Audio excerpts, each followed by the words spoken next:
In this lifetime, I chose not to sit beside Jiang Jin, nor did I pester him for cuddles and piggyback rides. I never even promised to bear his children or care for his parents. Filling out college applications in 1978, he chose the Whampoa Military Academy in Shanghai. I, on the other hand, enrolled at Beijing Foreign Studies University. In our past life, he failed none but me, though he served the people and country well. This lifetime, I only hope we find our own peace, our paths never crossing again. I attended diplomatic negotiations, standing guard beside me with bloodshot eyes. He choked out, Song Yanran, why are you abandoning me? Beijing Foreign Studies University, Song Yanran, are you serious? Didn't you promise to marry Jiang Jin after graduation and start a family with him? A classmate snatched my pre-filled college application form and gasped in shock. That caused quite a stir. It drew quite a crowd. Frowning, I solemnly tucked away my application form.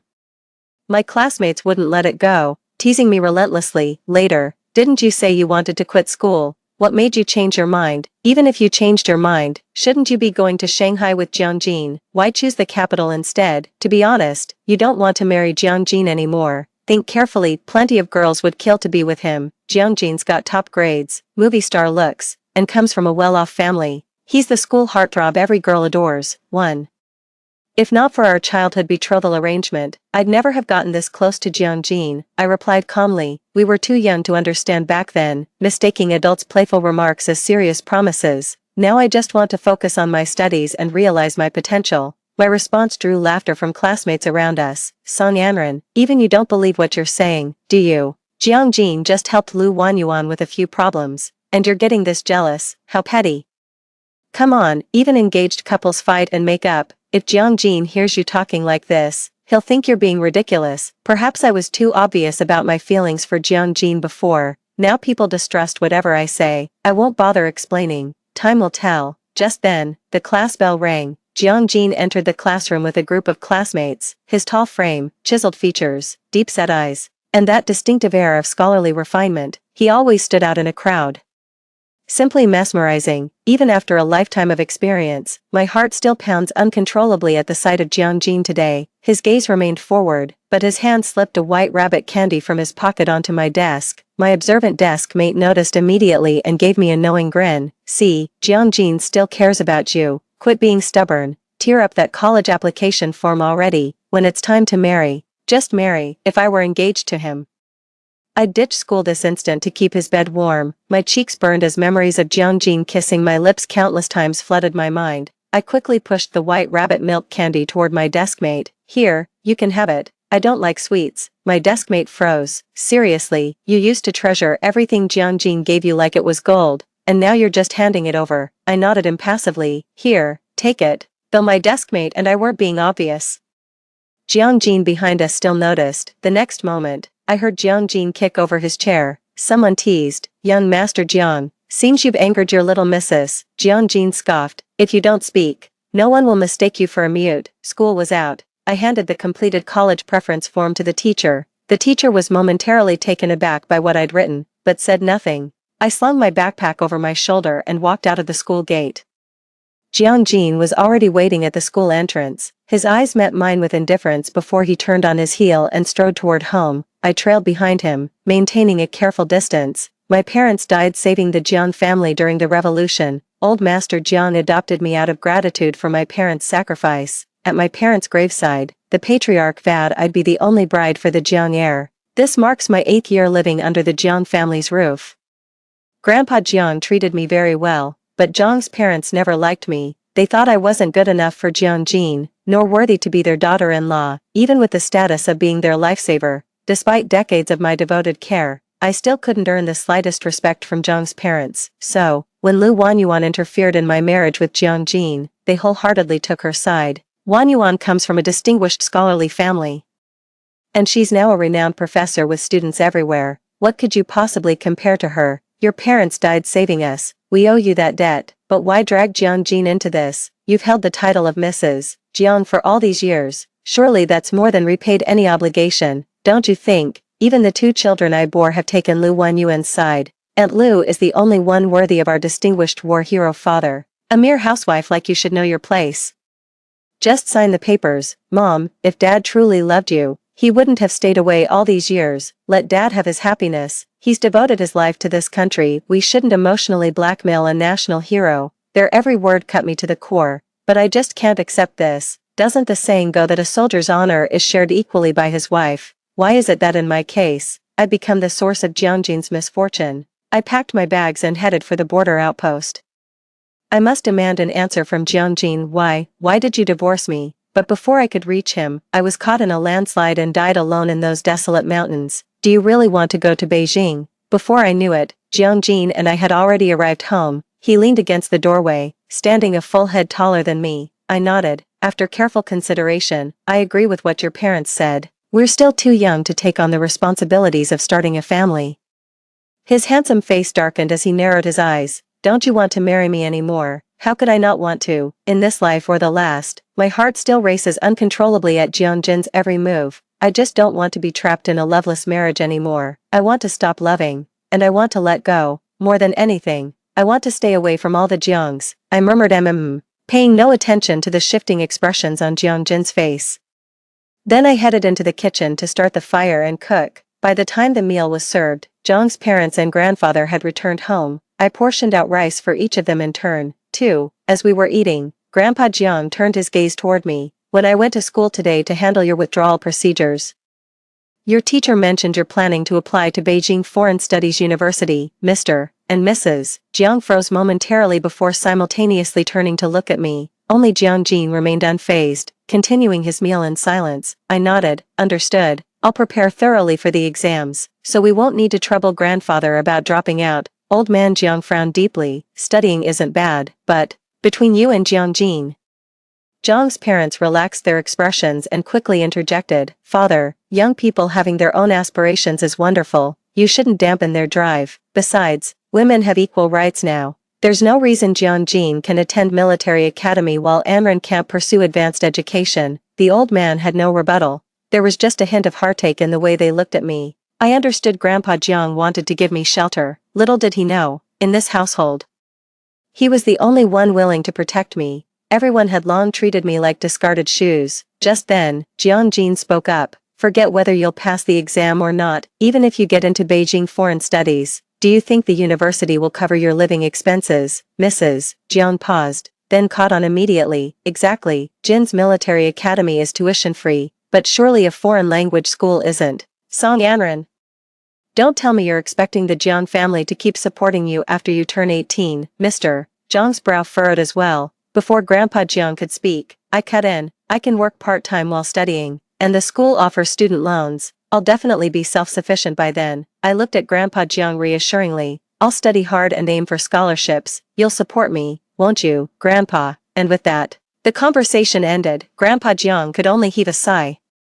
Jiangjin, however, slammed his chopsticks down, his tone turning frostier. I'm done eating. I'll go review my lessons now. Mr. and Mrs. Jiang shot me a glare, blaming me for their son's lack of appetite. Grandpa Jiang said to me earnestly, since you've made your decision, focus on your exam preparation. We'll cross future bridges when we come to them. If you encounter any difficulties, just tell your grandpa. I nodded, gazing at this kind old man, wishing time would slow its pace, so I could have more opportunities to show him my filial devotion. I washed all the dishes and utensils clean. With a heart full of gratitude, I helped Grandpa Jiang soak his feet. Only then did I find time to return to my room and review my studies. But the moment I stepped inside, Jiangjin pinned me against the door, his piercing gaze holding me captive with unmistakable possessiveness, the one who kept swearing to marry me. What's this now? Off to the capital for further studies.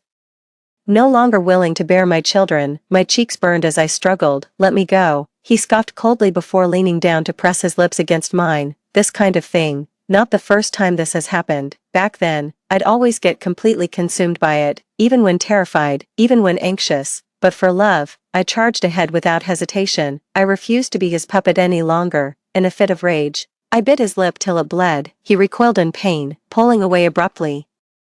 His deep-set eyes bore into me. You used to love my kisses. What's changed? Even if you're not ready to marry me yet, must you recoil like this? I tried to push him away, but his strength overwhelmed me. He effortlessly swept me up and settled me across his lap. If this is about Lu Wenyuan's confession, let me explain. I turned her down firmly. You can ask her yourself if you don't believe me. Lu Wanyuan had even confessed her feelings to him, but what did it matter if he rejected her? Lu Wanyuan proved far more resilient than he'd imagined. Not long after he enrolled in the Whampoa Military Academy, Lu Wanyuan would follow him to Shanghai Normal University. The entanglement between them was only just beginning. I suddenly felt wronged. The grievances of past lives and present intertwine. He was the one who started this, so why am I the only one drowning in it? All those years of marriage. How could he remain so indifferent? Does he have a heart of stone? Why the tears now?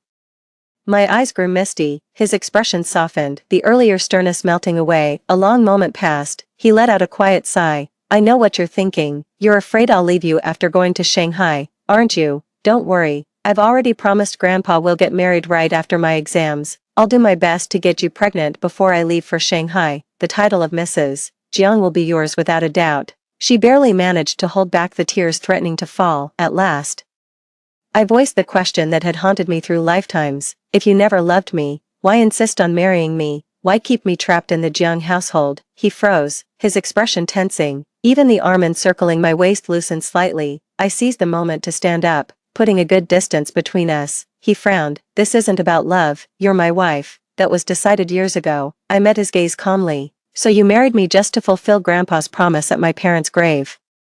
This marriage is nothing but an obligation he forced on you. He remained silent, his thin lips pressed tightly together. I took a deep breath. You're a man, and I'm a woman who's not entirely unattractive. Maybe you have some feelings for me, but that's just adolescent restlessness talking. You've never truly understood who I am, nor let me into your heart. Physical attraction isn't love, so let's end it here. The air froze for a moment. I heard Jiang Jin give a soft chuckle. Fine. Let's end it here. The door slammed shut with a thunderous bang. Jiang Jin stormed out. Yet this little incident didn't ruffle my composure. I picked up my textbook and began reviewing the key exam materials methodically. Get out through exams. It was my only way to leave the Jiang family and escape Jiang Jin. The next day, Jiang Jin didn't wait for me to go to school together. As I walked through the school gates with a classmate I'd run into, Lu Wanyuan came up beside me. She raised an eyebrow and asked, "Heard you're calling off the wedding with Jiang Jin." I ignored her. She chuckled mockingly. "At least you know your place. You're utterly unworthy of Jiang Jin. Even if you forced your way into marrying him, you'd just end up a neglected wife." I kept walking toward the classroom without breaking stride. She persisted relentlessly, as if determined to see me lose my composure. "Yesterday, Jiang Jin and I kissed in the grove. He accepted my confession and promised to propose to my family after I moved to Shanghai." I couldn't help but burst out laughing. "What's so funny?" "Nothing. It's just that Jiang Jin told me yesterday he rejected your confession." For a moment I couldn't tell which of you was lying. Her face instantly turned crimson. The classmates around me started jeering too. "Lu Wanyuan, stop making a fool of yourself. Song Anren is Jiang Jin's fiancé. Even if they're not married yet, they're still engaged. Are you really that desperate to be the other woman?" Lu Wanyuan clenched her teeth. "What engagement? That's feudal superstition. We believe in free love now. It's Song Anren who's trapping Jiang Jin, holding his marriage hostage." My classmates still wanted to stand up for me. I stopped my classmate. I declared solemnly, "You're right. Nowadays we believe in free love. My engagement with Jiang Jin is just feudal superstition. Therefore, I hereby declare our betrothal null and void. You're free to pursue him without reservations." Lu Wanyuan froze, and the surrounding classmates were stunned. "Song Anren, are you serious?" "I mean every word." With that, I lifted my head and walked into the classroom. Unfortunately, Jiang Jin stood not far away. His piercing gaze so intense it felt like drilling holes through me. Lu Wanyuan spotted Jiang Jin and immediately rushed to his side. Afraid Jiang Jin might have missed my words, she rushed to repeat them, but Jiang Jin cut her off abruptly. "Lu Wanyuan, does your confession from yesterday still stand?" Lu Wanyuan froze for 3 seconds before nodding vigorously. "Of course." Jiang Jin locked eyes with me, his words gritted through clenched teeth. "Then from this moment on, you're my girlfriend." He spoke while closing in on me, until he stood right before me. With deliberate contempt, he curled his lips into a smirk and sneered. "Perfect. Finally free from that damned engagement." I raised my eyes, meeting his gaze with a faint smile. I said, "Well, Jiang Jin, you're finally free." He scoffed. "Yeah, after all these years of you pestering me, I can finally breathe easy." The class bell rang. I took my seat without another word.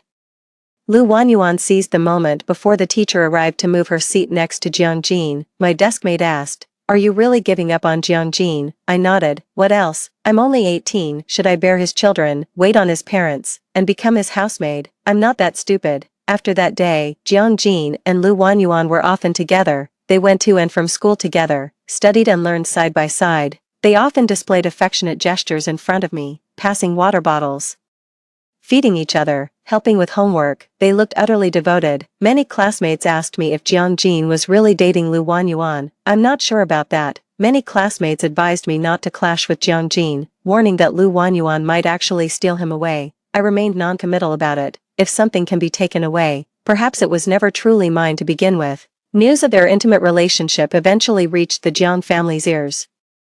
Lu Wanyuan's parents were renowned professors, and every uncle, aunt, and relative in her family was someone of consequence. Upon closer examination, Lu Wanyuan's family background outshone Jiangjin's. After conducting their investigation, Zhang's parents took an immediate liking to Lu Wanyuan. Though they understood old Master Zhang's feelings all too well, they had no choice but to suppress their own joy. This continued until grandfather Jiang fell gravely ill and passed away. The seventh-day mourning rites had just concluded. The Jiang family began frequently inviting Lu Wanyuan to visit their home. They even invited Lu Wanyuan to stay at their home. Their words and actions all implied Lu Wanyuan would become the Jiang family's future daughter-in-law. Lu Wanyuan was overjoyed. She'd deliberately come to flaunt it in front of me. I stayed silent. Grandpa Jiang is a man of principle. But raising you all these years has repaid his debt to your parents. You should know your place, don't you think? The Jiang family doesn't like me. I'm well aware. After the exams, I'll be marrying Jiangjin, so I suppose you won't be staying for our wedding, will you? I still need to work to pay for my tuition. Naturally wouldn't stay, yet Jiangjin, who'd always obeyed his elders, suddenly grew rebellious. 3. Using his grandfather's passing as an excuse for mourning, he firmly refused to marry Lu Wanyuan. Night fell, even in the dead of night. He crept into my room, pinned me to the bed, firing accusations at me. Are you just waiting to see me make a fool of myself? He laughed bitterly. As the only son, they never wanted me to go to military academy, always afraid something might happen to me. That's why my parents tolerated our marriage and children, even though they never liked you. Now with Lu Wanyuan appearing, her family background has them absolutely smitten. There's no escaping this arranged marriage. I pushed him away with visible irritation. Lu Wanyuan's looks and family background are more than enough for you. Why can't you be satisfied? He scoffed, his eyes bloodshot. I'd rather be marrying you, Song Yanran. You used to listen to whatever I said or did. Now you don't even show a hint of jealousy when I'm this close with Lu Wanyuan. When did your heart change? How did things change so suddenly? Perhaps it was the absence of respect in his eyes when he looked at me.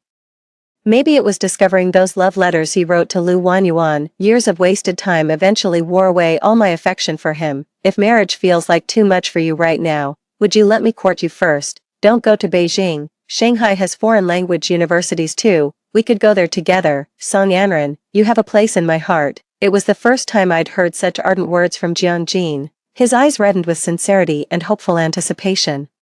A youth's love, open and pure as daylight. But Jiangjin, I stopped loving you long ago. In my past life, I had already fallen out of love with you on the way to the border. The mudslide also happened during my return journey. Being buried in those mountains was the price for my reckless haste to return and sign the divorce papers, ignoring the weather warnings. Because I realized, traveling alone feels remarkably lighthearted, freed from family obligations.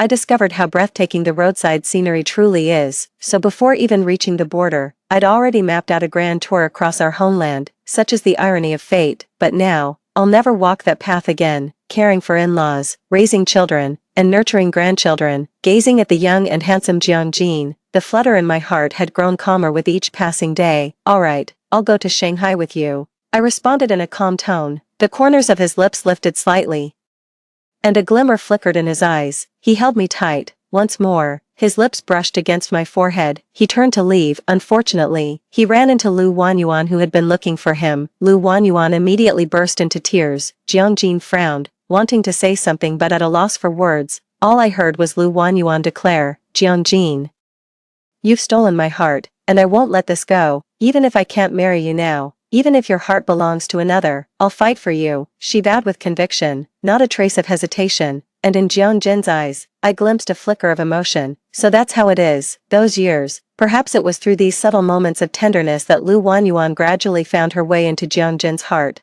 Jiang Jin began keeping his distance from Lu Wanyuan. He started waiting to walk me to and from school, get me breakfast, snacks, and drinks. Jiang Jin's kindness toward me has become more obvious than ever. Lu Wanyuan watched from the side, her eyes filled with envy and jealousy. My deskmate looked puzzled. Isn't Jiang Jin dating Lu Wanyuan? Why is he bringing you food and drinks? I chuckled. Who knows? Men can be so fickle-minded. My deskmate frowned. Jiang Jin wouldn't do that. He seems like such a decent guy, I said. Appearances can be deceiving. P.E. class. I skipped outdoor activities and stayed in the classroom reviewing my textbooks instead. On the basketball court, Jiang Jin kept scoring, sending the girls into screaming fits. Many female classmates handed their water bottles to Jiang Jin. Jiang Jin scanned the crowd looking for me, but I wasn't there, so he took the water glass Lu Wanyuan handed him and drank. This scene. Sitting in the classroom, I saw everything clearly. As Jiang Jin returned to the basketball court, Lu Wanyuan strutted into the classroom with smug satisfaction and took the seat right in front of me. Jiang Jin turned down my parents' marriage proposal. But that doesn't mean you two can be together. I nodded. True enough, she scoffed. Even if you follow him to Shanghai, his military academy's strict rules won't allow frequent meetings. But I'm different. My uncle's an instructor at Whampoa. I can visit Jiang Jin anytime on campus. When the time comes, who do you think he'll choose? I looked at her and said, don't worry, I won't be going to Shanghai. She froze. Not Shanghai. Don't tell me you're actually going to Beijing. I set down my pen and spoke earnestly. Wherever I end up, I won't go to Shanghai or marry Jiang Jin. But you know how he is. What he can't have becomes irresistible. The more I reject him, the more persistent he gets. Just bear with it a little longer. The exams are in a month. And after that I'll disappear where no one can find me. Not even Jiang Jin. Lu Wanyuan looked skeptical. You're just being difficult again, saying this on purpose. I chuckled. Believe it or not, but I suggest you dial back the attention on Jiang Jin for now. The guy's kind of a jerk. The more you chase after him, the less he cares. Keep some distance, and he'll actually learn to appreciate you. Lu Wanyuan didn't take my advice. Instead, she started hovering around Jiang Jin even more.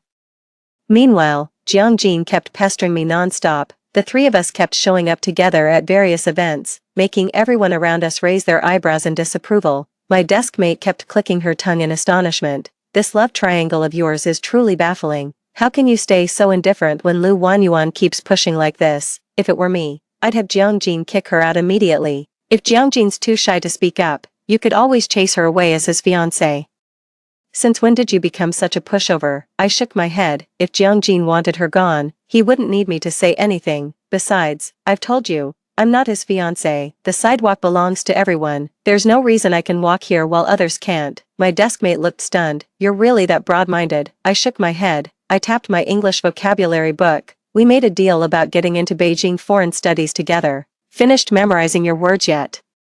Shouldn't you be studying instead of gossiping with me? My deskmate grimaced at the vocabulary book, muttering, abandon, give up, leave. I glanced at the exam countdown on the blackboard. Just 1 week left. The exam had just ended. Jiang Jin received the admission letter from Shanghai's Whampoa Military Academy. He dragged me to the department store to shop for my Shanghai wardrobe. He picked out all sorts of outfits, shoes, and bags for me. We stopped in front of a jewelry store. He had his eye on a diamond ring. Boss, let me take a look at this one. The shopkeeper chuckled when he saw us two students. Matching wedding bands are all the rage now. This would be perfect for your girlfriend. Show your student ID for an extra discount. He took my hand to try it on. I protested. Don't buy it. It's too expensive. Besides, we're still students. And this isn't appropriate. His eyes sparkled as he gazed at me. Why not? You're my fiancé. It's only right for you to wear the ring I gave you in advance. And so, the ring slid onto my ring finger. Its cold touch once again sent my thoughts adrift. Before his trip to Shanghai, I helped him shop for all the essentials he needed. Passing by the store, my eyes were drawn to this diamond ring displayed in the window. I said I wanted it. He said it wasn't necessary, but this time, he actually offered to buy me this ring. Well, that's strange. Another week of waiting passed.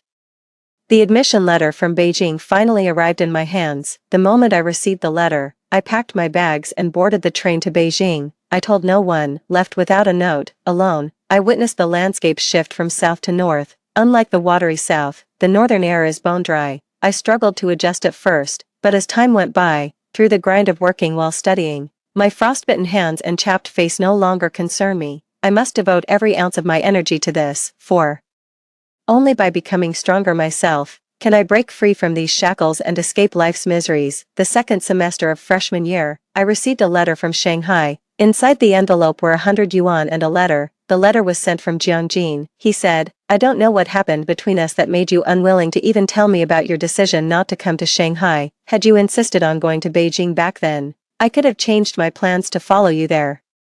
Perhaps my love wasn't enough to make you feel secure, and for that I'm sorry. For years, my damned pride and so-called masculine dignity kept me from expressing my true feelings. From now on, I hope Miss Anran will give Jiangjin a proper chance to pursue you." This 100 yuan was his monthly stipend from the school. He said since I chose to pursue further education, I should focus on my studies and not let life's difficulties distract me. He insisted I take this money as a loan, urging me to accept it, but I don't want to accept it. Jiangjin is the persistent type who won't take no for an answer. Once you're deeply involved with him, it's hard to break free. The money he sends every month, I sent everything back to the Jiang family untouched. Perhaps it happened too often. Jiangjin eventually found out I hadn't touched the money he sent me. Only the letter remained in his envelope. In the letter, he mentioned having a recurring dream. In the dream, we got married, had children, and shared brief moments of happiness, but he never made it home from border duty, leaving me to struggle through life alone. Then he'd wake relieved. It was just a dream. He'd never let me become a household drudge. He promised to protect me and make me happy.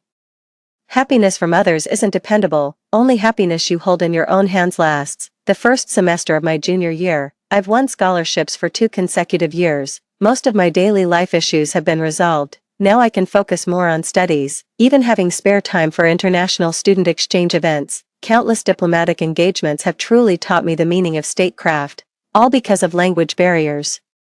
Stories of our national leaders enduring humiliations during overseas visits circulate widely at foreign language institutes. Our professors often stand at the lectern visibly seething with indignation. They used the language barrier as an excuse to refuse communication, so we spoke their language to establish diplomatic ties. They dismissed Chinese as insignificant, so we demonstrated its profound depth in their own tongue. We study foreign languages to understand their culture, analyze their core, adopt strengths while discarding weaknesses, making them clearly comprehend China's resurgence. Our new China has risen, and we too can say no. When it comes to national defense, language exchange is often the step with the least cost. Senior year internship, I had the privilege of attending study sessions hosted by several Chinese foreign language universities in the U.S. Coincidentally, Lu Wanyuan was also there. She greeted me first, her eyes still holding that same old look of utter disdain. "Never thought you'd actually let go of Jiangjin." First thing she mentions, "Still Jiangjin." I responded with perfect composure. Her mouth never stops running, so much resentment in those words.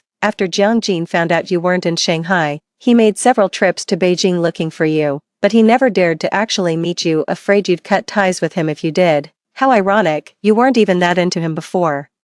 Yet now you've got him acting like a lovesick puppy." I tried changing the subject by asking how she'd been lately, but she couldn't go 3 words without mentioning Jiangjin. What could possibly be new with me, still orbiting around Jiangjin like a satellite? My parents made me take this trip because they couldn't stand watching me mope over some man day after day. As she spoke, tears began rolling down her cheeks. I've wondered if I was too clingy, making him think I'm cheap, so for a while, I deliberately kept my distance. 3 whole months, I didn't reach out, and he didn't bother contacting me once. He's nothing like the pushover you described. What do you have that I don't? Why does Jiangjin keep rejecting me? I don't get it. I had my uncle arrange a post for him in Shanghai's military. He refused. As a compromise, I could have secured him a position in Beijing. Since you're there, he was tempted, but after thinking it over, he still turned me down.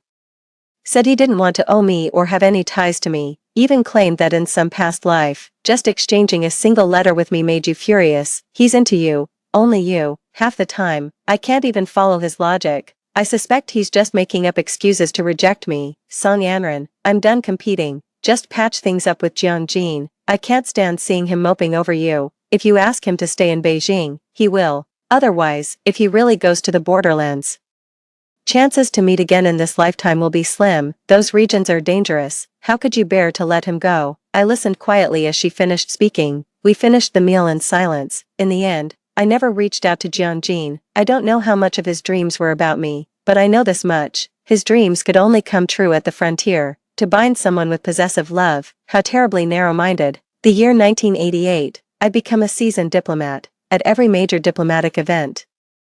I naturally become the center of attention. International journalists have hailed me as China's most graceful yet formidable steel magnolia. Just as my mentors taught me, we must speak in terms they understand. Today's China is nobody's pushover. The year 2000, I was assigned to visit the United Nations. General Jiang Jin was assigned as my security detail. After concluding a series of diplomatic meetings, we waited in the departure lounge for our flight home. He stood right beside me.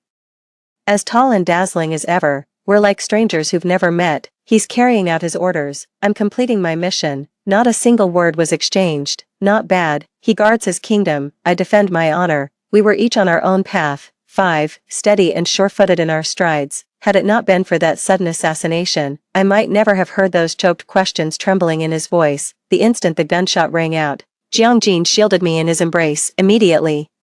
We were engulfed in the chaos of battle. I pressed desperately against Jiang Jin's chest as blood gushed forth, my heart trembling with terror. He gazed at me with tender amusement. You're all grown up now, yet still shedding tears like a child. I struggled to compose myself, but the tears kept flowing uncontrollably. I'm sorry for making you cry again. I failed to protect you in our past life, and now I've disturbed your peace in this one. Don't cry.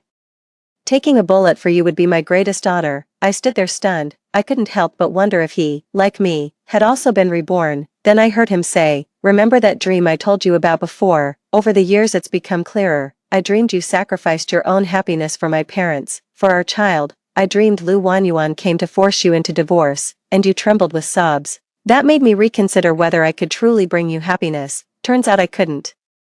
I'm sorry for all those empty promises. The crimson grew more vivid. My clothes were already soaked through. His breathing grew fainter by the moment, yet stubbornly, he kept speaking. Song Anran, I've always wondered why you left me. This dream finally made me understand. Thank God you never agreed to marry me. I'd never forgive myself otherwise. You looked so radiant at that diplomatic podium, absolutely dazzling. I used to brag to my comrades that you were my girl. Haha, cough. Don't be mad, just soldiers talk, cough. I held him as tears fell like rain. The doctor's coming any second now. Don't you dare close your eyes. I forbid you to die. Without you, who'll have my back? Weak nations get no say in diplomacy. Truth only exists within the range of your artillery. All these years, I'd never have dared point fingers at those foreigners without you behind me.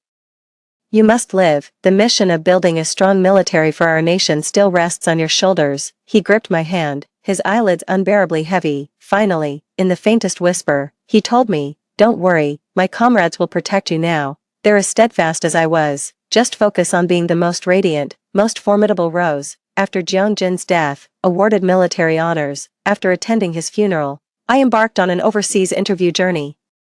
The officer assigned as my escort was my military academy classmate and comrade from Jiang Jin. When we flew abroad together, he kept rambling on about Jiang Jin's stories. Back in college, Jiang Jin had tons of admirers but turned them all down. Sometimes I wondered if he had a thing for me. Scared the hell out of me for 4 whole years. There was this girl Lu Wanyuan who kept pestering him to marry her. He got so annoyed that he'd always make me take his place when she asked him out to eat.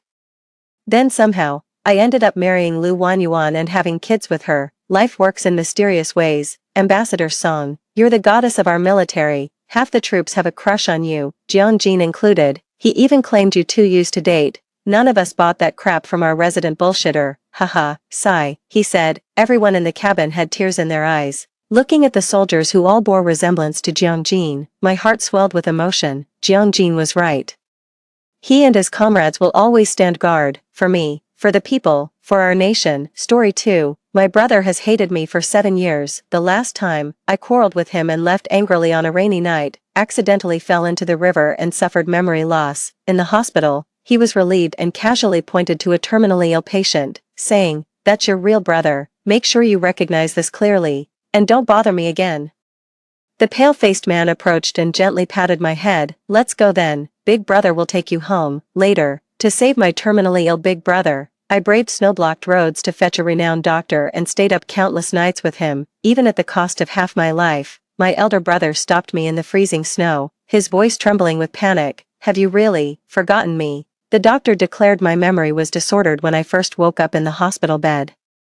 Falling from a great height into the river caused a cerebral concussion, and I was unconscious for over half a month. Half a month ago, I had a huge argument with my elder brother Gu Nanzhao. As I slammed the door to leave, I shouted angrily, "I'd rather die than let you collect my corpse." Gu Nanzhao's face was contorted with rage as he sneered behind me. "Then I hope you get what you wish for." And now, half a month later, I'm still alive. Opening my eyes.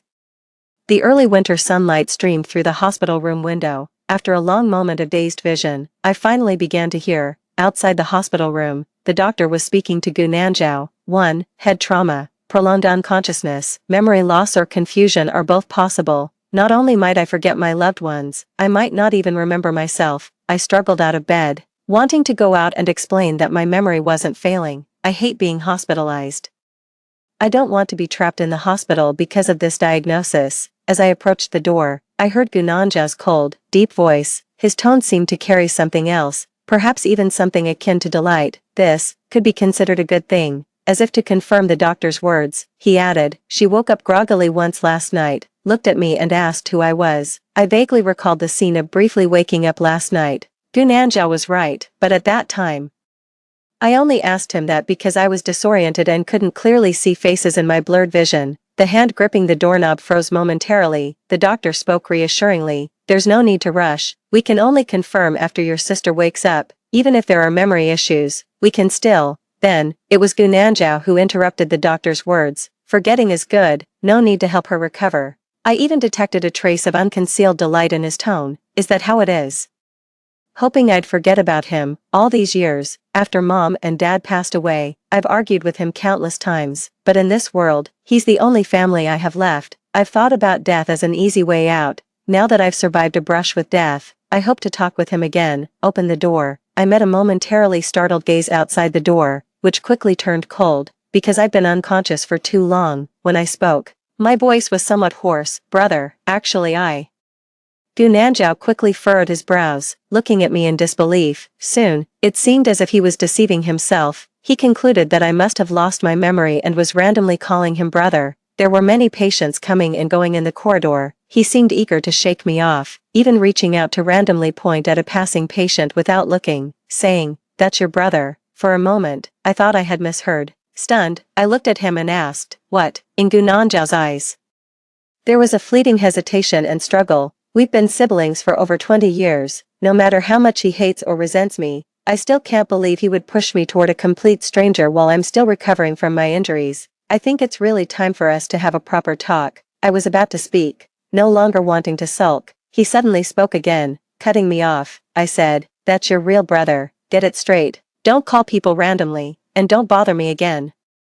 This time, he seemed to have made up his mind. When signaling to the man who had stopped again, there was no hesitation left in his expression. The doctor, seemingly afraid to speak out of turn, had already left. The corridor was bustling with people, and various gazes were directed at me. It seems I truly am the fool who lost his mind after falling into the water, unable to even recognize my own elder brother. The man identified as my brother leaned against the wall.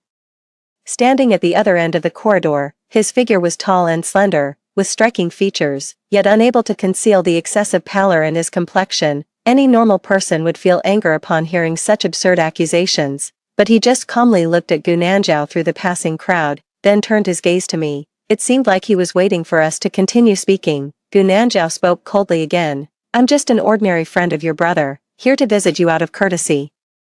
Go find him yourself. Whether he acknowledges you as his sister or not is between you two." As he finished speaking, he turned and walked toward the end of the corridor, leaving without hesitation. My hand hanging by my side trembled uncontrollably, even though I kept telling myself that his hatred for me was nothing new. It was just losing a brother who despised me. After all, we had never gotten along properly all these years, yet the rims of my eyes still uncontrollably reddened. Bewilderment, humiliation, resentment, and fury, emotions tangled together. In the end, I couldn't utter another word. Watching Gu Nanzhao leave, my vision blurred momentarily as I hastily reached out to steady myself against the doorframe. A buzzing sound filled my ears, leaving me dazed for quite some time. The man who had been silently watching suddenly reacted. He released his hand from the wall and walked toward me. For a moment, I even thought he was coming to accuse us of staging the accident. Gu Nanzhao left, so he could only scold me. Instinctively, I wanted to take a step back, but perhaps it was due to being unconscious for too long, coupled with sudden emotional turmoil. My body felt weak, and I couldn't lift my foot. Then, I realized belatedly, a hand landed on my head. I felt as if he had hit me, but the touch was so light, it seemed he had merely patted my head. It took me a while before I finally heard his voice, weary yet gentle. Let's go then, I'll take you home, little brother. How many years had it been since Gunanjao last called himself my elder brother? Too long, I can't even remember anymore. I looked up blankly. I'd been quarreling with him for years, for so many years. Ever since my parents passed away, I think I might have truly gone mad. I looked at this unfamiliar man whom I had never seen before. I nodded again and said, all right. I followed a stranger back to an unfamiliar home. The interior was so clean and desolate that it even felt somewhat eerie. Everywhere was spotless, devoid of any living presence, like the man's excessively pale and lifeless face. Many years ago, I might have been afraid, too, but now, life and death no longer matter to me. There is nothing left for me to fear. I look around, then I glance at the coffee table, where several small white medicine bottles are placed. Those bottles are very familiar to me. They contain the same medicine I used to hoard. It's a pity doctors are always so cautious. No matter what excuses I make, like insomnia or stress, they're never willing to give me a couple extra pills. I've been saving for nearly half a year, and only managed to accumulate a little over 10 tablets. I stare at those medicine bottles. Somewhat amusingly, I actually felt an instinctive envy.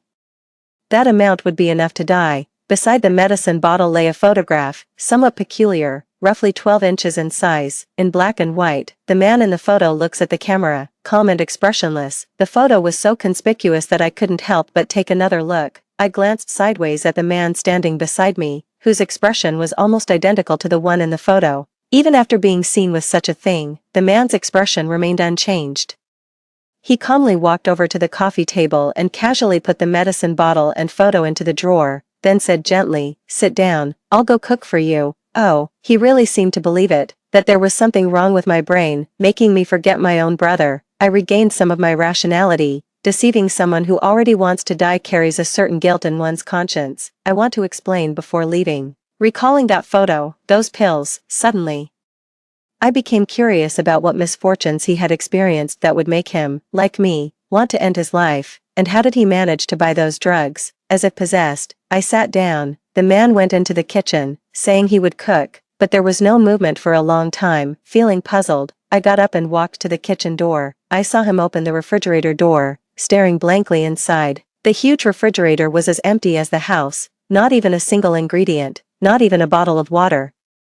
Clearly, no fire had been lit in this kitchen for a long time. There wasn't even a pot on the gas stove, only an earthen jar remained, likely used for brewing medicine or similar purposes. It took him a long while to finally snap out of his daze. Avert your gaze from the refrigerator and look at me again. The man spoke with a hint of guilt. Sorry, I forgot to buy groceries. I'll go out for a bit. Over these years, I've often looked at my reflection in the mirror, feeling like I'm clearly still alive, yet also like a soul that's lost its breath and floated up into midair. And now, I suddenly realized, there was actually someone in this world who resembled a corpse more than I did. He walked past me and continued outside. I couldn't even hear his footsteps or sense the slightest trace of his breath. It suddenly occurred to me that perhaps this complete stranger would never come back. Just like that night when I quarreled with Gunanjao and then fell into the river. Both Gunanjao and the doctor believed it was because the rain was too heavy that night, and the bridge was too slippery. I accidentally fell in, but I know deep down, it's not. The man walked to the entranceway, about to step out. I looked at his back and suddenly said, I like eating fish. The figure at the entrance froze abruptly. He halted his steps and turned around, still looking at me calmly and lifelessly.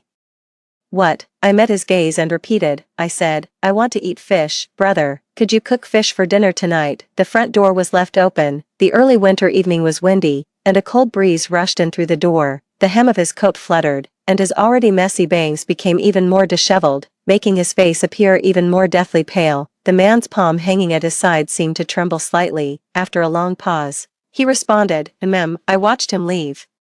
Then the door closed. In that case, he'll probably come back, right? Thinking about it, I found it truly ridiculous. I'm someone who's about to go seek death myself, yet here I am, seemingly still concerned about the life or death of a stranger. I sat back on the sofa, and as soon as I closed my eyes, those images flooded back. My parents, who should have been safe and sound, were buried beneath the rubble, yet I was rescued, surviving to this day by stepping over my parents' 2 lives.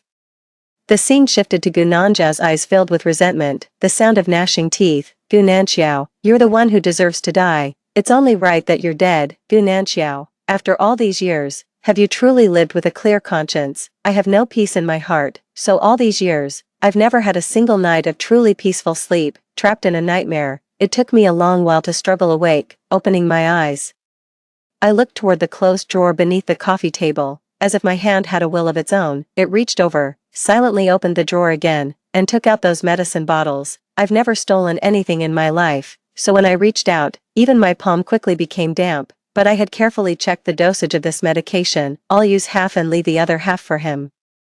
As for the remainder, if he truly wishes to end his life, it should suffice. My consciousness was somewhat scattered as I tried to comfort myself while trembling hands opened a medicine bottle. The phone left on the coffee table suddenly rang. The abrupt sound almost exploded in the deathly silent living room. It nearly made me drop the medicine bottle in my hand. I felt extremely guilty. In a fluster, I dropped the medicine bottle and reached for the phone.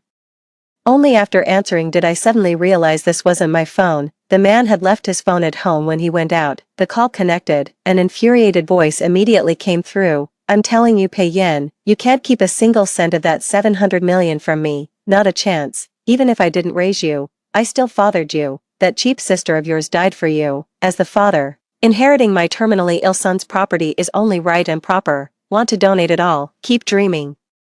I didn't mean to pry into others' private affairs, but their emotional outburst was simply too intense, their words too rapid. By the time I came to my senses and hastily hung up the phone, I had already heard quite a bit. A slip of paper had fallen onto the carpet. It seemed to have been pulled out from the drawer when I hurriedly took out the medicine bottle earlier. It was a diagnosis slip for end-stage heart failure, with the patient's name field reading Pei Yin. The name sounded vaguely familiar, identical to the one angrily mentioned during the phone call earlier. It took me a moment to recall. I'd recently seen it trending online. 3. The founder and CEO of Yenqing Technology abruptly announced plans to sell the company at the peak of its success. A hasty sale at this juncture would undoubtedly be disadvantageous. In the news, when the media swarms in, the man was like that too, lifeless and expressionless, only a brief response, a bit tired, want to rest. So, it was him after all. It turned out he intended to end his life because of a terminal illness. How unpredictable life can be. Healthy people want to die, while those with thriving careers are struck by terminal illnesses. I carefully picked up the document, along with the medicine bottle. It was placed back in the drawer. Stealing medicine from a terminally ill patient to take. I'm afraid even if I get my wish and go to hell, the king of hell would spit in disgust. The sky darkened as rain began to fall outside the window. Raindrops pelted against the floor-to-ceiling windows as the downpour intensified, until the last glimmer of daylight faded. There was still no movement at the entrance. Could he really have died out there? After an internal struggle, he finally got up and stepped out the door. The car is still parked in the front yard. He left on foot. Without his phone, he couldn't hail a taxi. At least not before leaving the villa area. Perhaps he didn't go too far. I took an umbrella and went out, leaving the villa area. I hailed a taxi again and asked the driver to take me to the nearest mall. Actually, I thought perhaps he hadn't returned so late because he went out to buy fish, but I still wanted to look for him. The weather was cold, and there were fewer people in the mall than usual. I searched floor by floor, but didn't see any trace of that person. Just as I was thinking about trying another mall to continue my search, behind me, a cold and angry voice suddenly rang out. Who told you to follow me here? It was Gu Nanjiao's voice. I turned around. There stood Gu Nanjiao with a cold expression, glaring at me disapprovingly from not far away. Beside him was Linanen, the daughter of a CEO with whom he recently collaborated on a major project. While negotiating a business deal, he somehow ended up gaining a sworn little sister. The other company's CEO kept praising him as warm-hearted and kind. But only I knew he was never that type of person. He just didn't like me, his own younger sister. My heart felt like it was soaked in water, aching with a sour swelling. It took me many years to adjust. About the brother who used to always accompany and indulge me, complying with my every whim. Later, he came to despise me utterly, hurling harsh words my way, yet in the end, I still could never truly get used to it or remain unaffected.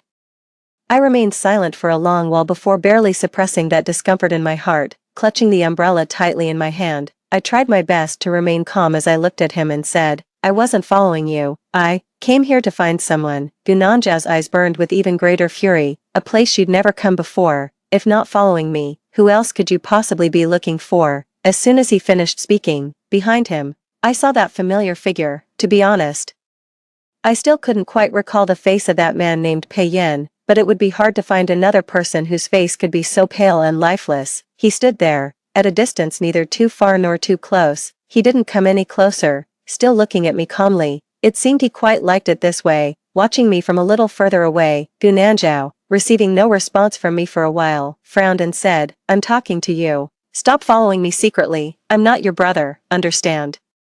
Pei Yin was holding a plastic bag in his hand. The transparent bag revealed the processed fish inside. After being out for over 3 hours, he actually went to buy fish. For no reason, I suddenly remembered many years ago, late at night, I pestered Gu Nanzhao, saying I wanted to eat the handmade osmanthus cakes from that shop in the east of the city. He scolded me with a stern face, saying kids who eat sweets at night will get cavities. Besides, it's late at night, and the pastry shop has long been closed. In the middle of the night, he returned covered in the chill of the night, sneaking into my bedroom quietly, hiding it from mom and dad. The osmanthus cake tucked in his embrace was still warm. He sternly admonished me, saying, "This is the last time," but later, there would still be countless last times. I pulled back my thoughts and looked at the fish again. Suddenly, I let out a soft chuckle. Gu Nanzhao looked at me as if he'd seen a ghost.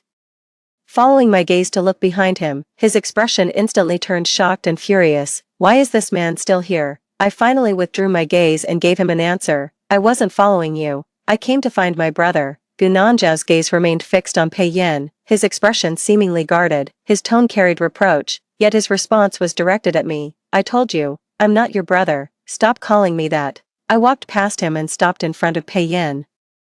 The man who left the house neatly dressed now appeared normal at first glance, yet his shoes were visibly wet, with mud stains on his black trousers. That night when I fell into the river and was rescued by passers-by, I was covered in similar mud. Perhaps Pei Yin had been to the riverside, but in the end, he still came back. He came to the mall and bought the fish he promised me. I reached out and took the bag from his hand. Looking back at him, she said, "Let's go home, brother." A sudden tremor passed through Pei Yin's calm yet shadowed eyes. Before he could respond, Gu Nanzhao had already charged forward in uncontrollable rage. "What did you call him, Gu Nanzhao? Have you lost your mind?" I looked at him with a puzzled expression and said, "This is my brother. What else should I call him? Didn't you already know?" Gu Nanzhao's face turned ashen, momentarily speechless, unable to utter a word for quite some time. As I walked away arm in arm with Pei Yin, he finally caught up and stopped me in furious anger. "You haven't come home all afternoon, Gu Nanzhao. You're not really going home with this man, are you? You dare run off with a stranger? Have you lost your mind?" My throat felt tight, and for a moment I couldn't speak. He was so agitated, as if the one who fantasized about me losing my memory in the afternoon and couldn't wait to cut ties with me wasn't him. Gu Nanzhao saw that I wasn't speaking and began to lose control of his emotions. He reached out and grabbed Pei Yin by the collar. "This is kidnapping. I can call the police right now." Pei Yin still didn't move. He calmly met Gu Nanzhao's gaze and, after a moment, only replied, "She's an adult." Gu Nanzhao grew even more furious, his palm tightening. I was terrified that Pei Yin would be pushed down by him. The man's face was deathly pale, as if even a gust of wind could make him collapse the next moment. I angrily shoved Gu Nanzhao. "Let go." More and more people were looking over curiously. Gu Nanzhao had always been a respectable man. After a long stalemate, he finally released his grip with resentment. He stared at Pei Yin and let out a cold laugh. "She said you're her brother. Fine, even if I just ask once. Do you even know her name?" "Gu Nanzhao," I immediately responded, for Gu Nanzhao was nearly hopping mad. I was asking him, "Who told you to answer?" "Gu Nanzhao, just keep pretending. You know perfectly well he doesn't even know your name," I said calmly. "You should get your head examined." Pei Yin and I left. Behind us came Gu Nanzhao's angry, mocking laugh. "Did you think pretending to lose your memory could really erase the fact that you killed our parents, letting you go on living selfishly without a care?" I instinctively quickened my pace. Later, I didn't dare listen to another word behind me. When hurrying out of the mall, it was almost like fleeing in panic. I reached the roadside and took a taxi home with Pei Yin. "Oh, that's not my home, that's Pei Yin's place." Sitting in the back seat of the car, my mind was filled with words I've heard countless times over the years. "Gu Nanzhao, that's the fact that you caused our parents' death. Gu Nanzhao, why are you still alive? Gu Nanzhao, it's you who deserves to die." A tissue was silently handed to me from beside. Only then did I realize I had shed tears. I took the tissue and, through blurred vision, turned to look at the person beside me. I said, "I regret it too." After a long pause, he responded softly, I wanted to laugh, but didn't. He doesn't even understand. Why is he saying He is merely a stranger who has never met me before. Yet tears refused to obey, hearing that It felt as if Gunanjao was truly responding to me. After 7 years, he was finally willing to properly listen to a single word I said. I wiped my eyes haphazardly, tears soaking through the thin tissue. The person beside me stayed silent,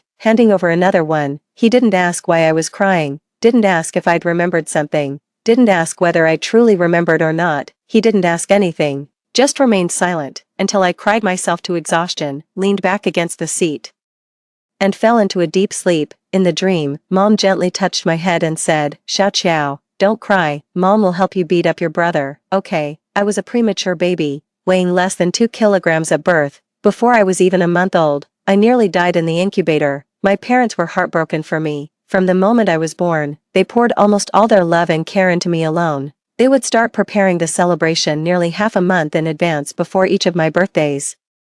No matter how busy with work or how far away abroad, they never missed a single parent-teacher meeting, Children's Day, or anniversary of mine. They hired professional nannies to take me to and from school and take care of my daily meals, would indulge me in taking leave to go to the amusement park, then hire the gentlest tutor to help me catch up on missed lessons. For many years of my childhood, I took pride in this, until the year I turned 7.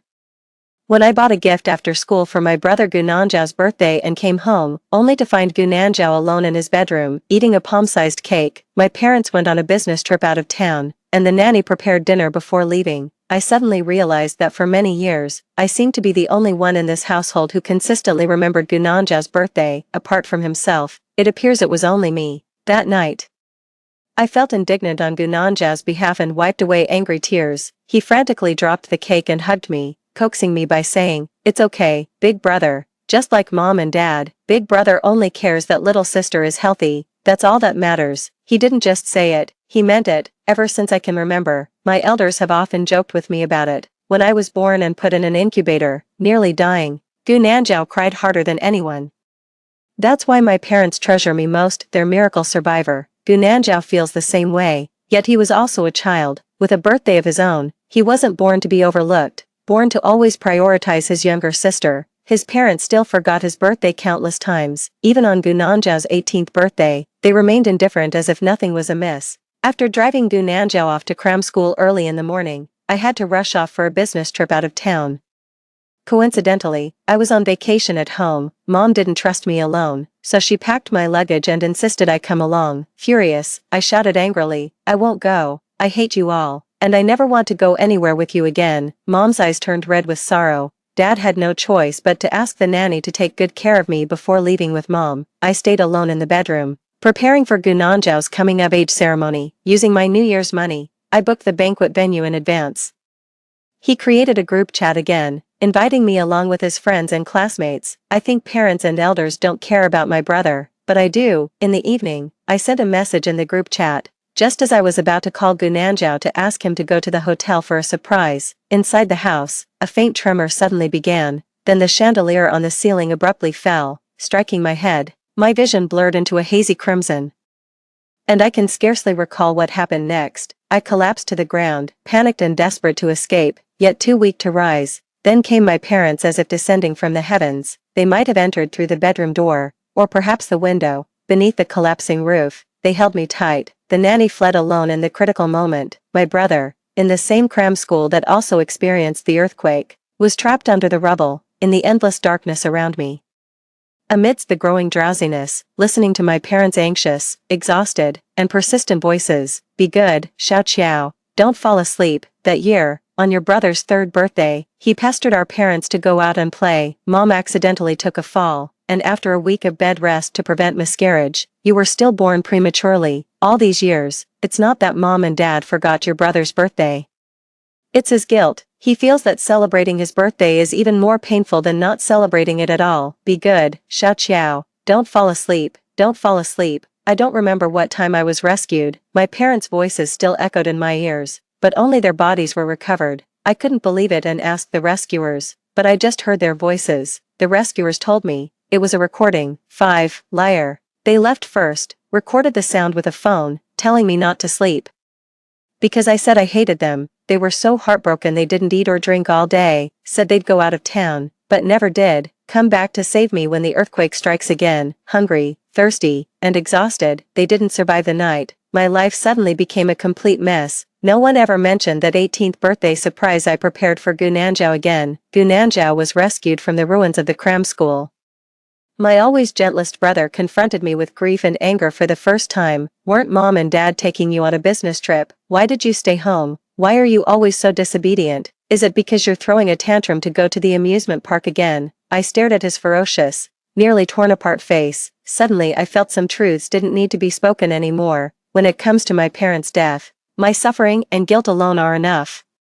Gu Nanzhao doesn't need to know it's related to him. In the end, his eyes turned bloodshot with rage. For the first time, he cursed at me. Gu Nanzhao, you're utterly despicable. Even later, when a mutual friend, despite my protests, revealed that I had been preparing a birthday celebration for him that day, but Gu Nanzhao didn't believe it. He sneered mockingly at me. Gu Nanzhao, is the truth that your willfulness caused your parents' death really so hard for you to admit? After that, he never again spoke a single kind word to me. Once again, I was trapped in a nightmare, shivering all over, yet drenched in cold sweat, until someone beside me called softly, "Wake up, wake up." The person gently nudged my arm. The gentle voice sounded just like my parents coaxing in the dream, "Don't fall asleep." I jolted awake from the dream, gasping heavily with huffing breaths. It took a while for my vision to clear. The taxi had already stopped outside the villa area.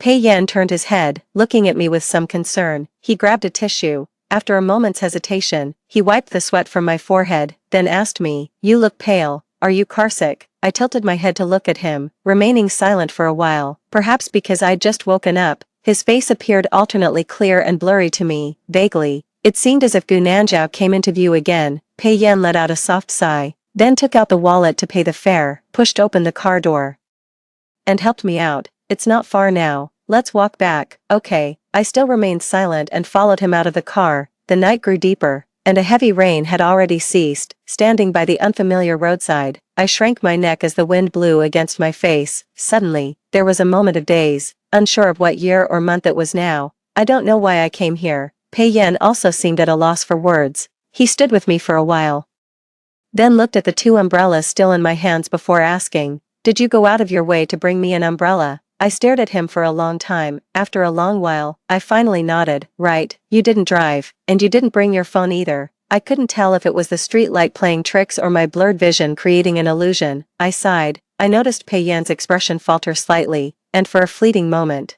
his eyes seemed to redden. Actually, I wasn't just going to bring him an umbrella. I thought he might have died out there, but saying such things out loud doesn't sound good after all. I followed Pei Yan as we walked into the villa area. I hadn't gone far before feeling too exhausted to continue. That familiar palpitation, mixed with a headache, wave after wave came crashing over me. My therapist told me it's completely normal for depression patients to experience such situations. When you suddenly feel uncomfortable, find a comfortable place to rest for a while. Find one or two close friends or relatives to accompany you and listen to your thoughts. But I lost the friends or relatives who were willing to listen to me long ago. My brother Gu Nanzhao hates me. He took over the family business 7 years ago, and all my former friends and relatives have more or less relied on his help. So gradually, like Gu Nanzhao, they all stopped treating me well. I lost the desire to confide in others a long time ago. Enduring the headache, I stopped walking and stood still. Pei Yan walked a short distance ahead, probably noticing I hadn't followed. He turned back to look at me in the night, again like that, watching me silently from a distance. Suddenly I understood why he always liked doing this. Perhaps from further away, it's easier to mistake someone for another person from your memories. Like now, as I look at him in the dim light, it's as if I'm seeing Gu Nanzhao, and as he looks at me, he's probably imagining what the man on the phone described, his deceased sister. Pei Yan. A car drives out from the villa area. The somewhat glaring headlights sweep across my face and then pass by. It was clearly my eyes that were stunned, yet Pei Yan squinted his. In the depths of the night, his complexion seemed to grow even paler. 6. He remained standing there, not coming any closer. His voice lifted slightly as he asked, "Can't you walk anymore? Do you need me to carry you?" The streetlight was fragmented by tree shadows as I watched him in the interplay of light and shade, nodding. "All right." Pei Yan walked towards me and took off his overcoat. Gazing at the top of my head, he draped the coat over my shoulders. He took the things from my hands, turned his back, and crouched down in front of me. The moment I agreed, I already felt a twinge of regret, seeing him like this. I worried whether he could still carry me on his back. So when I leaned onto his back, I was extra cautious, terrified he might collapse. The man seemed to be in a slightly better mood for once, always appearing sickly and lethargic. He now let out a soft chuckle. It's not that serious. He carried me on his back as he stood up, then said gently, let's go home. My eyes suddenly burned with unshed tears. Tears fell abruptly, landing on his shoulder. His steps seemed to hesitate slightly. As if he might have noticed, I bit my lip hard, making no sound. I just couldn't stop thinking about it. For many years in the past, countless times, Gunanjiao would also wait for me in the night. From afar, he would stand there calling anxiously, little sister, over here, as if afraid I wouldn't notice him and might run off and get lost. When I acted spoiled and stubborn, saying I couldn't walk anymore, he would also carry me on his back like this and say, let's go home. He doesn't want me anymore, he said. I'm not your brother, he said. Make sure you understand this clearly, and don't bother me again. I lost my parents overnight, and the love of my elder brother, and because of that night, I was diagnosed with post-traumatic stress disorder. In my memories and dreams, that night's events repeat endlessly, the exact same scenario, with intensely real sensations, the shaking floor, the crashing chandelier, my parents holding me tight, repeating those words over and over, Xiao Qiao, don't fall asleep, don't sleep, don't sleep.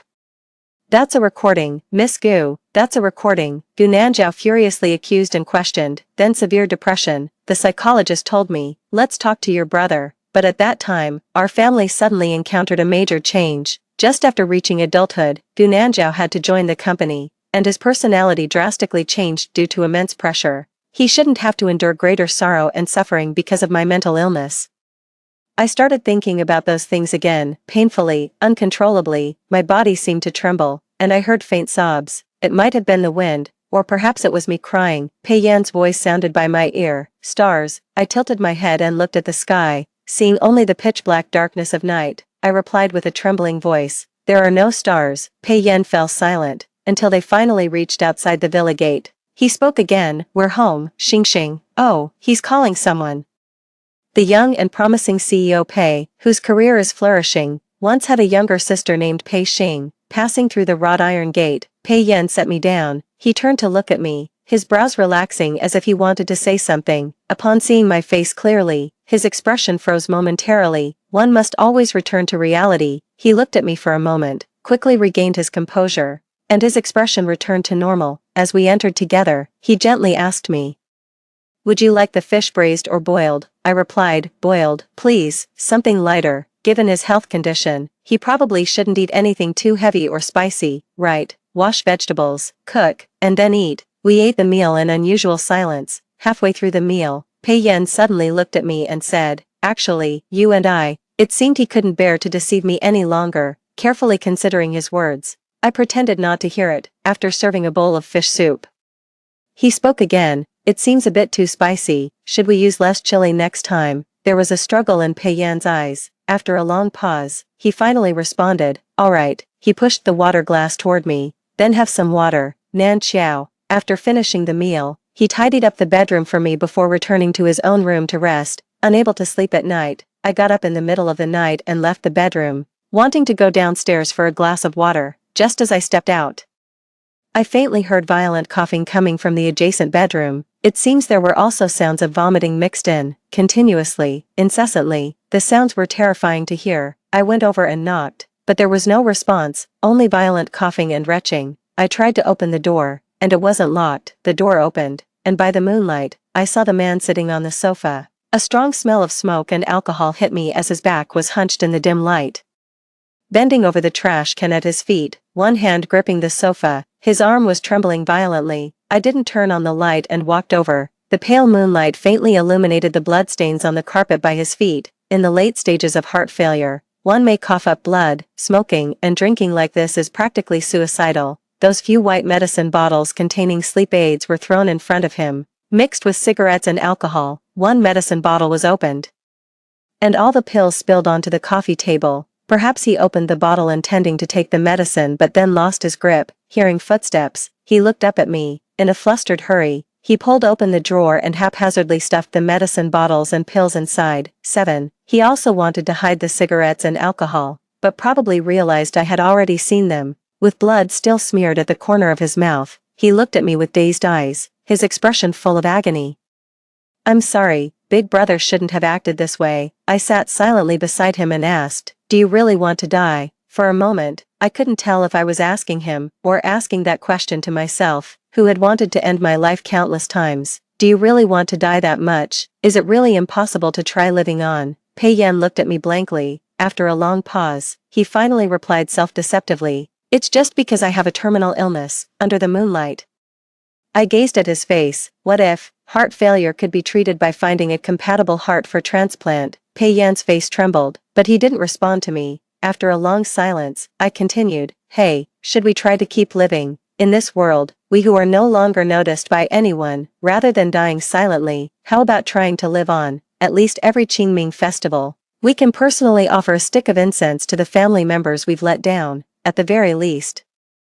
The family members who left because of us clearly wished for us to live well. Pei Yan's face trembled more and more violently. Raising his hands, he covered his face with both palms. His voice was filled with agony. "I've long lost the face to keep living. That year, she took her own life while gravely ill to spare me from paying exorbitant medical fees. So all these years, I've been working desperately to earn money, but it's no use now, it's no use anymore." In the night, his voice gradually turned into sobs. I whispered softly, "So, only death would truly make me unworthy of them," I told him, and I told myself. The clock struck midnight, and the faint light of dawn began to appear outside the window.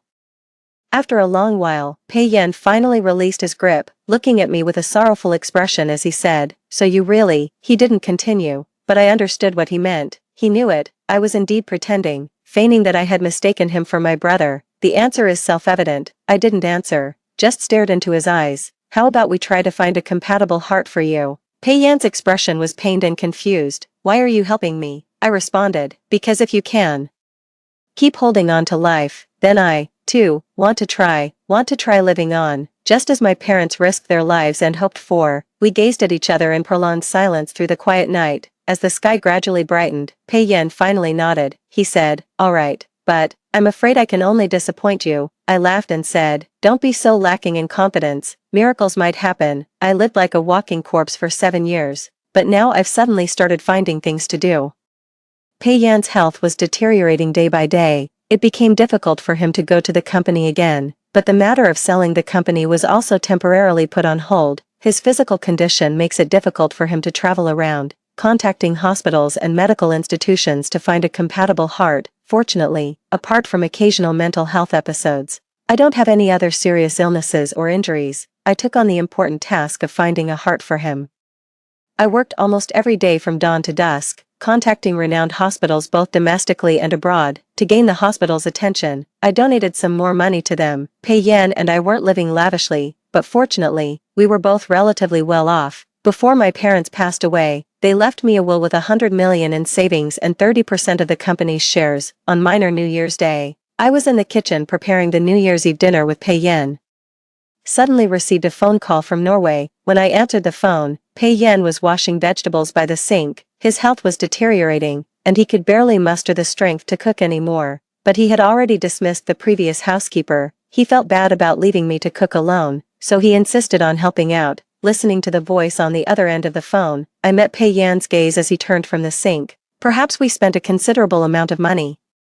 Or perhaps luck suddenly began to favor us. I clearly heard the intense pounding of my own heartbeat. The only thing that could make one feel anticipation and excitement wasn't just death. There was also new life, a new life for oneself, or one fought for others. I dropped my phone, overwhelmed with joy, and threw myself at him in an emotional outburst, hugging him tightly. "Found it, Pei Yan, I found it." The man staggered slightly. He reached out, braced against the refrigerator behind him, then embraced me in return. He chuckled, his voice trembling with excitement just like mine. Thank you, Nan Xiao." With reddened eyes, I looked up at him earnestly and said, "And thank you too." If it weren't for him, that day after I narrowly escaped death by falling into the river, only to be abandoned by Gu Nanzhao upon hearing him say he's not my brother, I probably would have sought death once again. For the past 7 years, there's been a voice in my heart.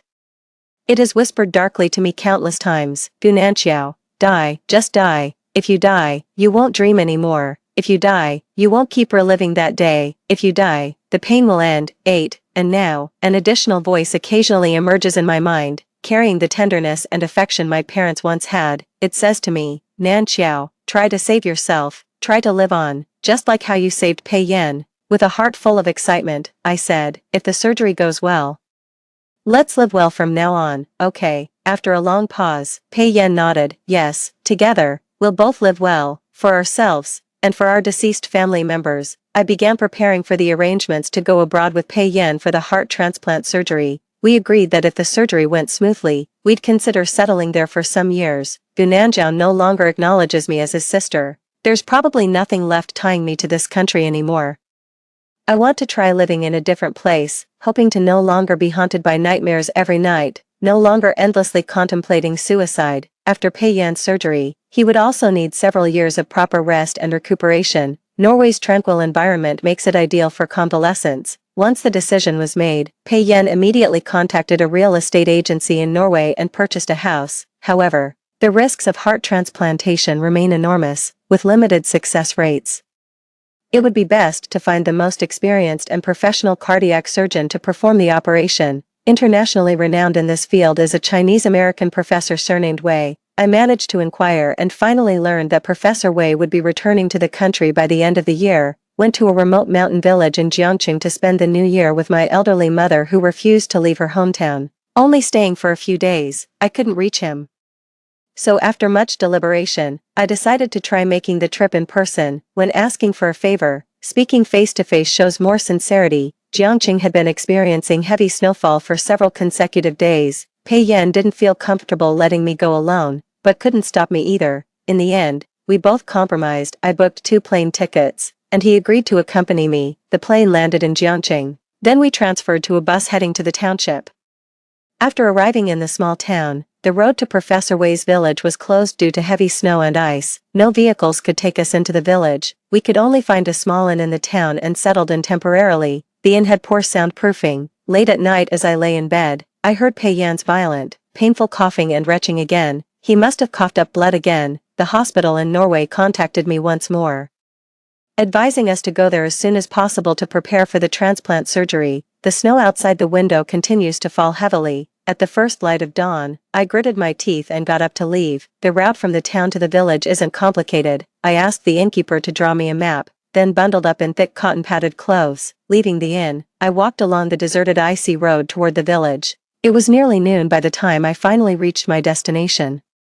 My entire body numb from the cold, a middle-aged man was sweeping snow in the yard, struggling forward. I looked at his face, then checked the photo on my phone. After confirming that Professor Wei was indeed the person before me, I instantly let out a long sigh of relief. My whole body trembled uncontrollably, my legs gave way, and I collapsed weakly, kneeling directly in the snow. Professor Wei was utterly startled by me and immediately dropped his broom to come help me up. He exclaimed in shock and concern, "Whose child is this, frozen to such a state?" Before I could speak, several more people emerged from the room. I recognized 2 familiar faces and froze momentarily. It was Gunanzhao and Leninen, the daughter of his business partner. As Leninen walked out, she called out to Professor Wei, "Uncle, who is it?" Gunanzhao emerged from behind her with a reproachful expression. "Put your clothes on properly, don't catch a cold." Strangely enough, ever since Gunanzhao said he wasn't my brother, I never went to see him again, yet somehow, I always inexplicably run into him. Gunanzhao looked at me collapsed on the ground, his eyes filled with fury. He strode through the snow with a livid expression. "Gunanzhao, have you lost your mind? I told you I'm not your brother. How dare you secretly follow me through this blizzard and frozen wilderness?" Can't blame him for misunderstanding. Coming to such a remote mountain hollow, if I said it was coincidence, it would indeed be hard to believe. Professor Wei said urgently, "Don't talk about that now. Nanzhao, quickly take off your jacket and wrap it around this young girl." Gunanzhao scowled as he reluctantly took off his coat and haphazardly draped it over me. His voice was laced with anger. "Come inside with me." As he spoke, he grabbed my arm firmly and pulled me toward the interior. I shivered for a long time before finally mustering the strength to get up. Then I reached out, laboriously pushed his hand away, and said, "I'm not here for you, Professor Wei. I came specifically to see you." As I spoke, I carefully took out the document folder I had tucked inside my clothes. Inside were Pei Yan's medical records. I explained my purpose, then pleaded with reddened eyes, "Please help us." The heart transplant surgery is simply too risky. We only have this one chance at life. Gu Nanzhao looked at me in disbelief. 9. After a long while, he opened his mouth several times but couldn't utter a word. He probably couldn't comprehend how I could go to such lengths for a complete stranger. After a while, even a trace of fear seemed to surface in his expression. He stared fixedly at my face. Gu Nanzhao, you wouldn't really. Professor Wei's phone rang. He tossed out a "let's talk inside first" before answering the call and walking in. I was terrified that once he went inside, I wouldn't be able to see him again. In a flustered panic, I tried to push Gu Nanzhao away so I could chase after him. Gu Nanzhao forcefully grabbed me, his expression furious. Have you truly lost your mind? That's just a stranger, and the roads within 10 kilometers around this village are all closed. You're risking half your life just to find a doctor for that man. I desperately pushed his hand away, watching Professor Wei walk in and disappear from sight. Lin Anan followed suit and entered as well. My eyes reddened with a mix of anger and anxiety, and in the heat of the moment, I blurted out, "That's not a stranger, Mr. Gu, you're the stranger to me." Gu Nanzhao's eyes turned bloodshot, finally unable to endure any longer. "That person isn't your brother at all. Our names differ by just one character, Gu Nanzhao, don't you understand?" The force in his palm was too strong. No matter what I do, I can't break free. Finally giving up the futile struggle, I looked at him with some amusement. Understand what? I should have known. Didn't you already tell me clearly, word by word? Gu Nanzhao's expression froze, his thin lips trembling. It's not like that, it's not. I wanted to say something more. In the corner of my eye, I suddenly saw that familiar figure behind him. That usually pale face now seemed to have lost its last trace of color. It was Pei Yan. He had actually come looking for me. The man was covered in snow from his long journey, his face etched with anxiety and exhaustion. When he saw me, his pale face relaxed with relief. Noticing Gu Nanzhao again, he seemed momentarily dazed before slowly lowering his gaze. Gentle, desolate, uneasy. In my days, I suddenly seemed to see Gu Nanzhao in his teens, hiding alone in his bedroom, quietly eating cake by himself. It's been too many years since I last saw that gentle side of Gu Nanzhao. Pei Yan's lowered gaze fell upon the snow-covered ground. He stood there for a while, lost in thought. He didn't call out to me, nor did he take another step. Gu Nanzhao said with a trembling voice, "Enough, this game ends here. You'll stay with me here first. When the snow melts, I'll take you back, understood?" Pei Yan's hand hanging at his side, blue from the cold, suddenly trembled. He finally reacted, with stiff and slow movements. He turned around and laboriously walked back the way he came. It felt like needles piercing my heart. The pain was excruciating. Overwhelmed with anxiety, I cried out in panic, "Brother, I'm not Pei Yan's sister." But I knew very well that this form of address would soften his heart the most. With his current physical condition, it was already a struggle for him to make it this far. If he had to go back the same way, something bad would definitely happen. Pei Yan abruptly halted his steps, but his stiffened back remained turned away. Gu Nanzhao was thunderstruck, his eyes wide with fury as he glared at me. "Gu Nanzhao, what did you call him? Look clearly, look carefully. I'm your real brother." That frozen silhouette soon struggled to lift its feet again, trudging back along the path it came. I fought desperately to push Gu Nanzhao away. "Let go. Release me." Gu Nanzhao's eyes turned red, suddenly letting out a cold, reckless laugh. "Do you think a stranger would take you back for no reason? I've checked. He lost a sister years ago. She died when she was just a teenager." The figure in the distance abruptly stopped again. In the sudden gust of cold wind, the man stumbled awkwardly and fell heavily to the ground. In an instant, there was no more sound. My eyes turned red with rage as I cried out in terror, "Get away! Get away from me! Let me go!" I was already so close to saving him. I clearly heard him say he was willing to live on, and we found a compatible heart. Tears uncontrollably streamed down my face. Unable to break free from that iron-like grip, my body slid down as I knelt on the ground in despair. "Please, let me go. I need to save him." Gu Nanzhao clutched my hand desperately, yet it was as if he had seen something too terrifying. His face turned pale as he took a step back. He murmured in disbelief, "How could this be? How is this possible? Have you truly forgotten?" The man's face gradually paled before he suddenly crouched down, cupped my face, and drew close to me. "Brother is here. Xiao Qiao, what are you doing? Look at me, look carefully. I am your brother." In the corner of my vision, Pei Yan lay silently collapsed on the ground. I shook my head in fear. "You're not." Huge fear gradually surfaced in Gu Nanzhao's eyes. Xiao Qiao, I'm your brother. Have you really forgotten me?" I couldn't push him away, gradually losing the strength to struggle. Tears streamed down, yet she suddenly burst into laughter. What kind of brother is this, Mr. Gu? You're my brother's friend. What's wrong? Have you forgotten? You also fell into the river. Are you having memory problems? Gu Nanzhao clutched my face desperately, forcing me to look at him. His hands were trembling more and more violently, his eyes were bloodshot, filled with confusion. Impossible, I won't believe it. Gradually, I began to lose the sound of his voice. In my vision, only that person lying in the snowstorm remained. Just days ago, he was gently telling me, let's both live well together, until Professor Wei, having finished the phone call, finally stepped out. His words, why haven't you come in yet, barely left his lips. 10.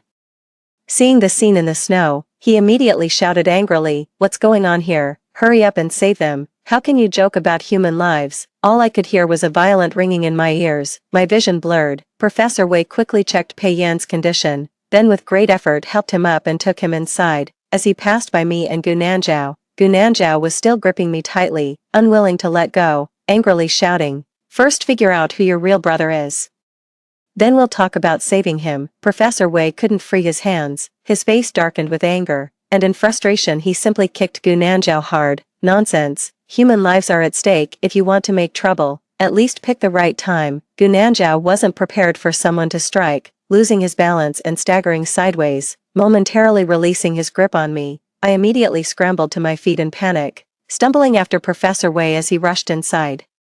I saw Pei Yan's face had already turned ashen, even his lips taking on a deathly bluish-gray hue. My hands trembled as I reached out, trying to feel his breath. Professor Wei spoke in a low voice, still alive. The overwhelming wave of terror and guilt that threatened to drown me finally subsided, at least temporarily. Pei Yan's condition was critical. Fortunately, Professor Wei had brought some medicine and medical equipment with him due to his elderly mother's poor health.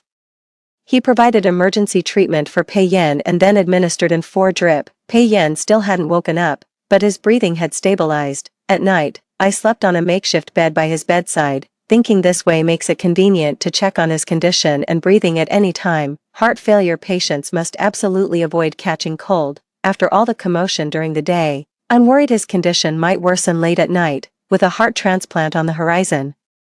It's best to remain cautious until the dawn truly arrives, Professor Wei said worriedly. Will you be comfortable sleeping like this? If not, I can come watch over him tonight. I immediately replied, it's fine, I'm used to it. It makes no difference how I sleep. Professor Wei silently looked at me for a while, then suddenly spoke again. I remember you used to be quite delicate. I froze for a moment, feeling inexplicably embarrassed. You recognized me. Professor Wei sighed lightly.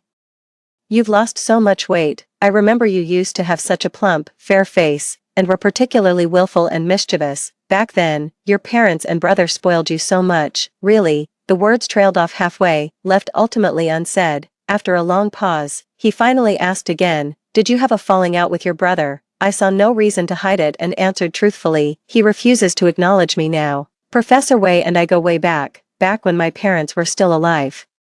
He had some friendship with my father, otherwise, I wouldn't have trekked nearly 10 kilometers through snow and ice to find him. No one is obligated to give up their rare rest time or time spent with their elderly mother, to return to work during New Year's Eve and Spring Festival to perform surgeries. I just thought, perhaps, if he doesn't agree, I could swallow my pride and remind him of the old ties between our families. Maybe he would consider some past affection.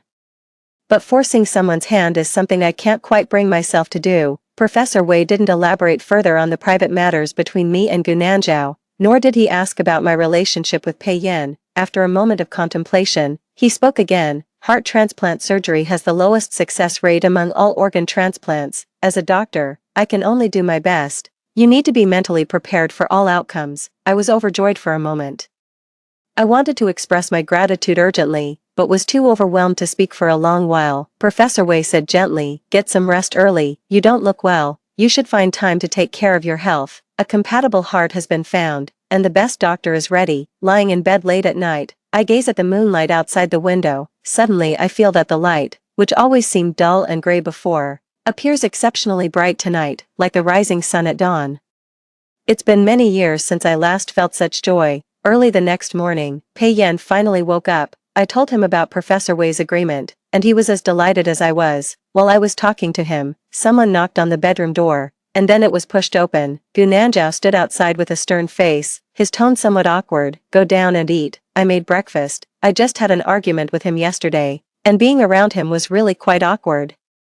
But this was a remote mountain village, with all the surrounding roads blocked off. Regarding Pei Yan's condition, I can't take him away for the time being, so I'll have to shamelessly stay here for food and lodging first. I looked at Pei Yan and said, "Can you get out of bed? Let me help you." At the door, Gu Nanzhao spoke again. Professor Wei said he should stay in bed and rest quietly. I've asked the housekeeper to bring the meal upstairs. Let him eat in his room. As he spoke, the nanny entered through the door carrying a meal tray and helped set up a small dining table on the bed. Pei Yan turned to me gently and said, "I can manage on my own, you go ahead." Gu Nanzhao sneered at the doorway. "What's the problem? He's not missing any limbs. Does he need to be fed? He always speaks so harshly." I went downstairs, and he brought out breakfast. Neither Lin and nor Professor Wei were around. They'd probably already eaten when my parents were still alive.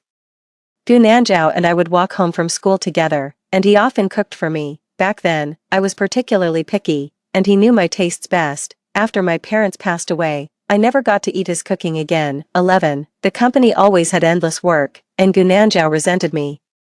No longer wanting to have meals with me, I sat down at the dining table, silently eating the fried eggs and toast in front of me, with a cup of warm soy milk by my hand. The eggs were fried golden on both sides. In the corner of my eye, I saw a soft-boiled egg placed before Gu Nanzhao. I'm allergic to milk and don't like undercooked eggs either. We've been arguing a lot these years, but it seems he's always remembered many things. The vast dining room was enveloped in deathly silence.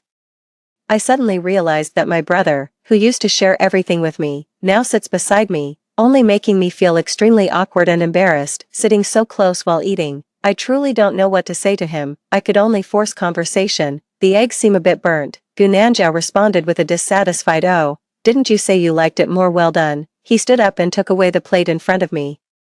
"The roads are frozen shut in this bitter cold. We're lucky to have anything to eat at all, yet you're still being picky." He returned to the kitchen, followed by the sound of the stove being relit. Within minutes, a fresh plate of fried eggs was brought out again. Without even looking at me, he tossed the plate back in front of me. "Last time, if you're still picky, make it yourself." I suddenly felt a lump in my throat, subconsciously lowered my head and continued eating.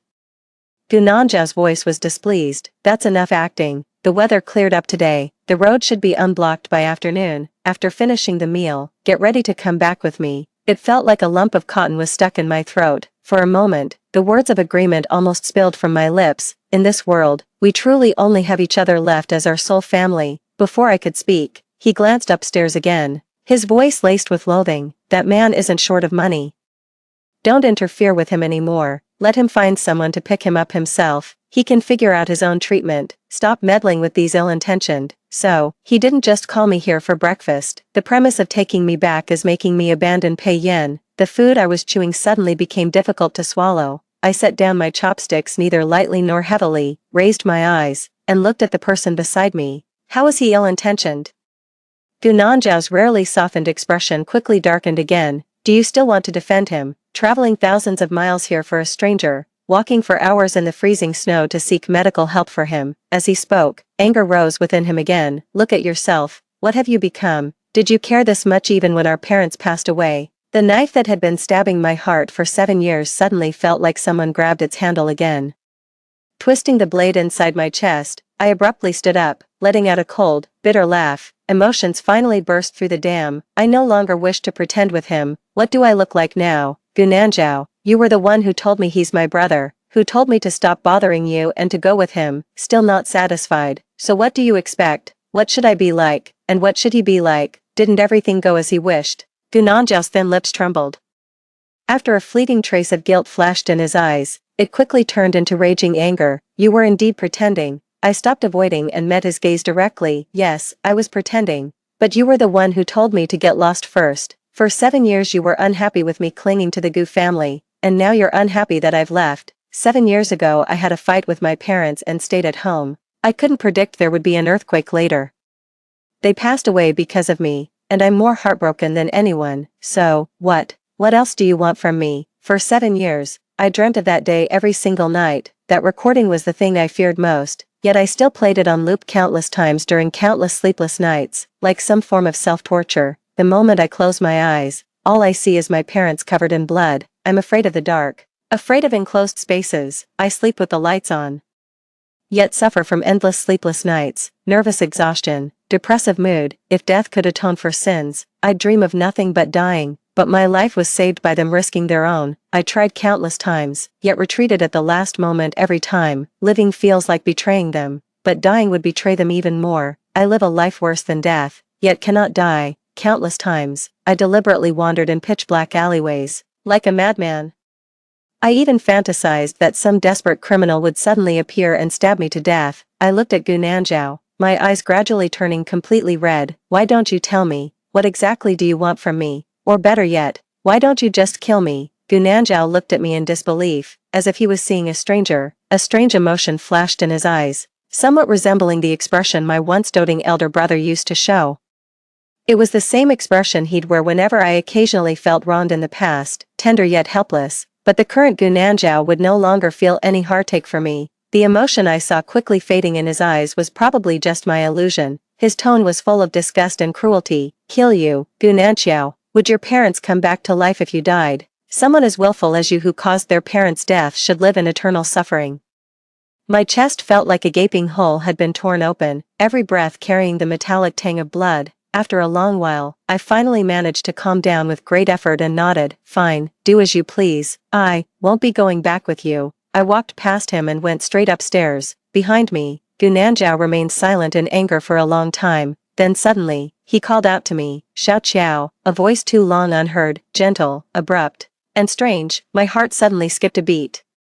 After over 20 years as siblings, I knew him all too well. A bad premonition welled up in my chest. I halted my steps and turned back to look at him, seeing the smile in his eyes. I spoke again. Are you so sure Professor Wei will treat him? I frowned. What do you mean? Gu Nanzhao clearly had a plan in mind, appearing confident of victory as he walked unhurriedly up to me. You might not be aware, but Professor Wei is famously known throughout the region as a devoted son. His mother isn't quite lucid these days, and I've spent quite some time chatting with her recently. If I were to persuade her, she might say she truly can't bear to part with her son. Can you believe Professor Wei would really abandon his elderly mother alone during the new year? I can't believe he could say such things. It felt like all the blood in my body rushed to my head. By the time I came to my senses, my raised hand had already delivered a fierce slap across the face of the person before me. Gu Nanzhao's unfinished words abruptly stopped. His mocking and cold smile didn't even have time to fade. Frozen on his face, a burning pain radiated from my palm. He's my brother. We've fought and quarreled since childhood, but being slapped in the face like this was something that had never happened before. No matter what, when I realized what I had done, I wasn't sure whether I regretted it or not. I only felt that uncontrollable rage rapidly destroying my reason. Furious, I glared at him. You're truly insane. That was a human life. I refused to say another word to him. He makes me feel like a stranger, even terrifying. I went upstairs and returned to the bedroom to take care of Pei Yan. Gu Nanzhao didn't follow me anymore. After a heavy snowfall, the weather cleared up. In the afternoon, the road was temporarily reopened, allowing slow traffic to pass. Pei Yan could no longer delay and had to pack quickly to go abroad. Whether Gu Nanzhao would actually persuade Professor Wei to change his mind or not. 12. I've already done everything I could. I thought before going abroad, I should at least say goodbye to Gu Nanzhao, but now, it seems unnecessary. He despises me, and probably wouldn't care about my departure. Moreover, he harbors unwarranted hostility towards Pei Yan, and I fear that if he learns of our whereabouts, he might cause trouble again. In the worst-case scenario, I'm worried it might affect Pei Yan's transplant surgery. Having made up my mind, I waited until Pei Yan's condition improved slightly and he could get out of bed. Early the next morning, I managed to contact the small town's innkeeper and paid him to arrange a car for me. The bus took nearly an hour to arrive. When I received the call and went downstairs with Pei Yan, Professor Wei happened to be sitting on the living room sofa. Only when I reached the ground floor did I notice a suitcase standing beside him. Seeing us come down, Professor Wei put down his newspaper and stood up, saying, "Let's go." I froze upon hearing this. Are you heading out too? By any chance? Professor Wei's face darkened. Wasn't it you who requested me as the lead surgeon? What? Are you denying it after just one night? I was both shocked and delighted. You can set off right now. I heard he rarely returns to his hometown throughout the year. This time when I came back home, I stayed for less than 3 days. Besides, what Gu Nanzhao said to me yesterday, I thought. Professor Wei said solemnly, "What's wrong? Did you really think my old mother would make a scene about not wanting to part with me and force me to stay?" I was momentarily speechless. Professor Wei bid farewell to his mother and gave instructions to the caregiver. Only then did he turn to me and say, "Let's go. I actually wish I could stay home a couple more days. The old lady is very anxious and urged me to hurry and help treat your illnesses. Let's leave together." When we went out, I still didn't see Gu Nanzhao and Lin Anan anywhere, got in the car, and it drove away. As I left, I instinctively glanced out the car window a couple more times. Professor Wei spoke up. He went with Lin Anan to buy food in town. The heavy snow blocked the roads for days, and Lin Anan kept insisting on going out to play.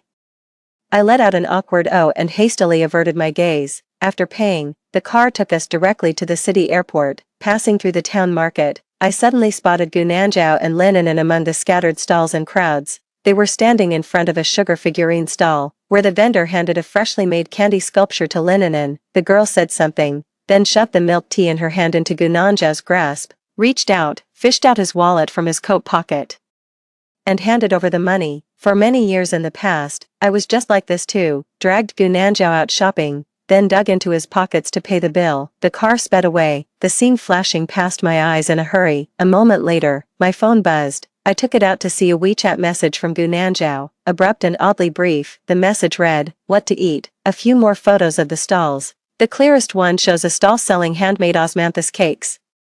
Suddenly I remembered that late night many years ago, I was fussing about wanting to eat osmanthus cakes. Teenaged Gu Nanzhao scared me by saying that children who eat sweet cakes at night will grow cavities all over their teeth, yet he still sneaked out late at night, returning with warm osmanthus cakes tucked in his arms. Back then, he said, last time, yesterday, as we had breakfast together, he fried me another egg and also said, last time, and now, through the car window.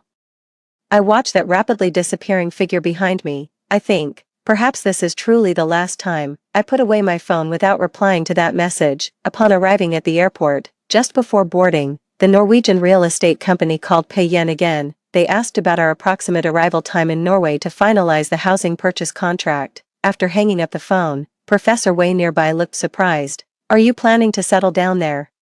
I informed Professor Wei about Pei Yan's plan to stay there for a few years of recuperation after the surgery. "I want to give it a try too, live there for a few years." Professor Wei remained silent for a long while before sighing. "If I'd known it would be like this, I probably shouldn't have deceived Nanzhao." I didn't quite understand. He further explained, "I noticed he harbors great hostility towards Mr. Pei, and I was concerned he might affect Mr. Pei's treatment progress. This morning I lied to him, saying Mr. Pei's condition would definitely keep him bedridden for 2 or 3 days, and you certainly wouldn't be leaving anytime soon." Only then did he agree to accompany Lin Anan into town. Professor Wei finished speaking and sighed softly. "Since you plan to stay there long term, aren't you going to call him before boarding?" After a brief hesitation, I shook my head. "No need. Over these years, the phrase I've heard him say most often is, Gu Nanzhao.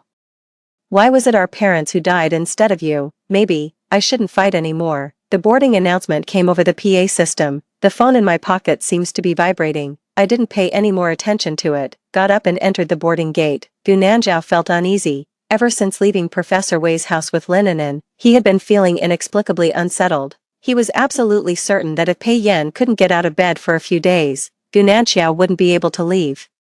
Yet he felt inexplicably uneasy, for no reason, intensely so. Lin Anan was buying things at the stall. The heavy snow has just melted, yet the biting cold wind still lingers outside. But with New Year's Eve approaching, everyone has returned home for the celebrations. The streets are bustling with vendors and crowds, adorned everywhere in vibrant red, brimming with joyous festivity. Gu Nanzhao recalls again how every past New Year, he would return to their hometown with his parents and Gu Nanzhao to visit Grandma. Later, Grandma passed away, and then Mom and Dad were gone too. He and Gu Nanzhao stopped loving the New Year celebrations after that. When did it all begin? He never properly spoke another word to Gu Nanzhao again. That always lively and mischievous little sister who caused trouble everywhere. That little sister who would cry heartbroken tears and quarrel with parents after catching him eating birthday cake alone. She grew increasingly silent, increasingly lifeless, becoming indifferent to everything, showing little interest in anything. They grew increasingly distant from each other. More and more, they became like unfamiliar strangers. So, when Gu Nanzhao suddenly discovered that his younger sister had gone home with that complete stranger, she was chatting and laughing with that man, she was heartbroken and concerned about that person's illness, despite the heavy snow blocking the roads. Despite swallowing her pride, she was willing to risk half her life to find the best doctor for that person. That's why he felt such uncontrollable rage, or perhaps, it wasn't uncontrollable rage after all. He just doesn't want to admit it. He's jealous, insanely jealous, even her own blood brother. She hasn't cared about for so many years, 13, that's why he spoke so thoughtlessly in the heat of the moment. To say such childish and absurd words as asking Dr. Wei not to treat Pei Yan. Gu Nanxiao immediately slapped him across the face. See, as expected, in her eyes now, her own blood brother is less important than a stranger she's only met a few times. She actually believed he could be despicable enough to prevent a doctor from treating patients. Gu Nanxiao hated Gu Nanxiao, hated how her insistence on staying home had led to their parents' deaths in the earthquake. But what he hated even more was how her eyes no longer saw him, and so, he hated that man too. Hate the man who made Gu Nanxiao care so much in just a few short days. He couldn't accept it, even if that statement about not being her brother came from his own mouth. He could vent his anger momentarily by pretending to abandon Gu Nanxiao, yet he couldn't accept that she would really leave. Lin Anan was still saying something beside him. Gu Nanxiao stood by the bustling street, lost in thought. Those chaotic, contradictory, and twisted emotions engulfed him like a hurricane. He felt uncomfortable. Suffocated, Lin Anan took the wallet from his pocket. The elderly street vendor didn't have a payment QR code. Gu Nanxiao let her be, just wanting to finish quickly and return earlier. A car passed by his side. Out of the corner of his eye, he glimpsed an unfamiliar car. Through the car window, he couldn't see what was inside. How strange. He actually felt as if he'd seen Gu Nanxiao. Her expression was calm, deathly still. Through the car window, he was also looking at him. He clearly couldn't see. Yet he felt that he had seen. It was almost an instinctive reaction in that instant. He pushed Lin Anan aside and chased after him. A rapidly departing car is impossible to catch up with on foot. Soon, the car disappeared from Gu Nanxiao's sight. Gu Nanxiao halted his hurried steps, momentarily dazed. It was just an unfamiliar car. He really ought to get his head examined. Lin Anan hurried to catch up and asked him curiously, "What's wrong?" Gu Nanxiao snapped back to reality and replied, "It's nothing. I must have seen wrong. Are you done shopping? Let's go back." Lin Anan nodded. All right. She came to town not to buy things for herself. Old Mrs. Wei is advanced in age and suffers from intermittent dementia. When confused, she often thinks she's still a child and wants to eat sugar figurines. With the roads finally unblocked, Lin Anan came to town to buy supplies for her grandmother. Before Gu Nanxiao left, he couldn't resist taking a few photos of the street stalls and sending them to Gu Nanxiao. Like a stone sinking into the sea, there was no response. The unease in his heart grew stronger. As they got in the car, Lin Anan said apologetically, "I'm sorry for taking up your time, but Uncle was really strange today. I already said I could come by myself. I'm old enough now. Is it really necessary to have someone accompany me when going out in broad daylight?" Gu Nanxiao's hand on the steering wheel suddenly trembled. That lingering unease that had been haunting him seemed to suddenly find a trace of its origin. He recalled this morning when Lin Anan went out alone, about to drive to town. Professor Wei's strange expression, insisting despite Lin Anan's refusal that Gu Nanxiao accompany her. Gu Nanxiao suddenly thought, perhaps it shouldn't have been like this. He shouldn't have come. Was it really true what Professor Wei said, the one who insisted on driving him away, that Pei Yan wouldn't be able to get out of bed for 2 or 3 days? The unease in Gu Nanxiao's heart quickly turned into panic and fear. The accelerator underfoot was pressed down continuously, yet he felt an extremely bizarre sensation. He wasn't getting closer to Gu Nanxiao, he was moving further away from her. He remembered again that unfamiliar car that had driven past him. Suddenly, labored and rapid breaths began escaping from the throat. Shouldn't have left. He was wrong, so wrong. The car sped homeward. When returning to the Wei household, apart from old Mrs. Wei and the caregiver, there was no one else left at home. Gu Nanxiao searched upstairs and downstairs, and even though he didn't want to believe it, he had to realize that Gu Nanxiao was gone. Professor Wei had lied to him. Did you go back to Beijing? Yes, the only option is to return to Beijing.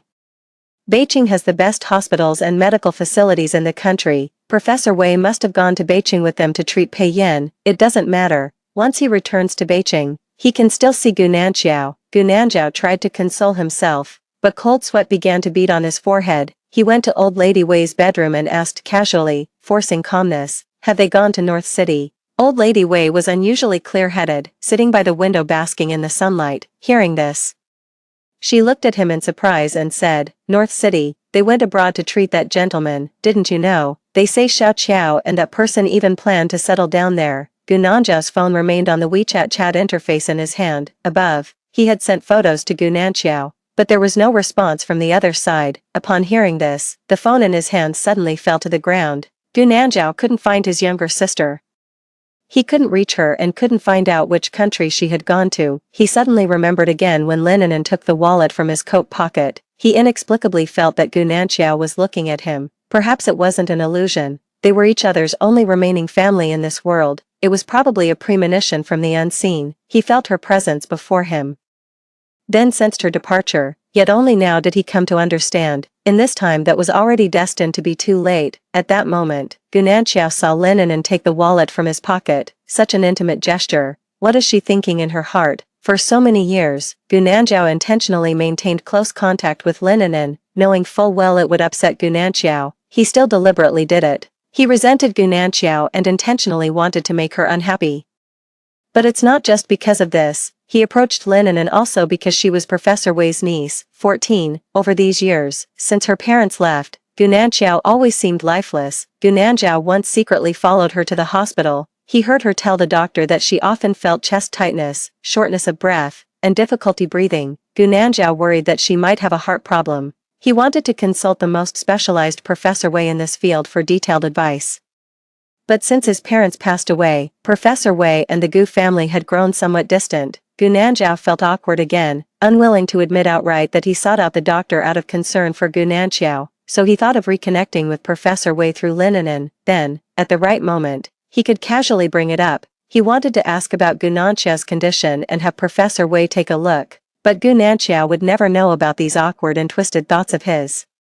She would probably only think that he had truly abandoned her as a sister and recognized Lin Anan as his new sister instead. Gu Nanjiao's heart ached terribly. He realized that it seemed he truly couldn't find his way back to Gu Nanjiao anymore. It seemed like he had lost her since a long, long time ago, that once willful, clingy sister who always pestered him mischievously. It seemed he had already lost her for a very long time. Gu Nanjiao returned to Beijing, searched all day, but found nothing. He wanted to call the police, but the police informed him that Gu Nanjiao was an adult. She had the right to make her own decisions and go anywhere. Gu Nanjiao suddenly remembered that Gu Nanjiao was only 15 when their parents passed away. He quarreled with her for 7 years, then spent 7 more in a cold war. He always felt that not much time had passed. He was only using his hatred for Gu Nanjiao to vent the pain of suddenly losing his parents. But now, on New Year's Eve, he stood on the bitterly cold street. Suddenly it occurred to me that perhaps Gu Nanjiao, perhaps she, wasn't entirely at fault after all. Maybe he had heard others say that 7 years ago on that day, she insisted on staying home to prepare for his 18th birthday celebration. It might not necessarily have been a lie to him. Gu Nanjiao looked utterly bewildered as he made another call to Professor Wei. This time,